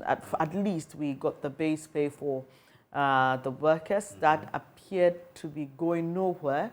But we are told that the presence of the finance minister worked something out. Yeah, I was going to say this. You remember yesterday when we were talking to Mr. Game? Was it him or Papani who said that they believe that if the finance minister comes, things would be okay than if he sends people. Do you remember that comment? So, and indeed yesterday when he came, I'm sure he came because they knew that we've settled on how much we're going to give them. So it's quite good that this happened. And it's also okay that the president has intervened in the China situation. Exactly. Yeah. I know a teacher who said, I have no problem with the punishment GS has meted out. But it's also not bad if the president has intervened. Just that I feel we have to do more to deal with discipline in our high schools. And I think the teachers feel that way. A lot of comments were coming through. And it appeared that the teachers felt that we have even lost control already. So this was just a spillover of what is happening in our senior high schools. But let's see how it goes. Probably this situation will help our young students in high school understand that they also must be responsible and act appropriately. Well, that'll be it for our show this morning. Brace and I are grateful that you could join us today. And God willing, we are back on Monday at 6 a.m. with another exciting show for you. But until then, do take care, stay safe, please drive safely. And if you're going to have fun this weekend, do so moderately. Don't drink and drive because we need you alive. And we are back on Monday, God willing. But Monday, for now, I'm sure Benjamin will be back. Yes, but it's been fun doing this with you. Yeah, Up next is News Desk. Do stay on your most credible news source.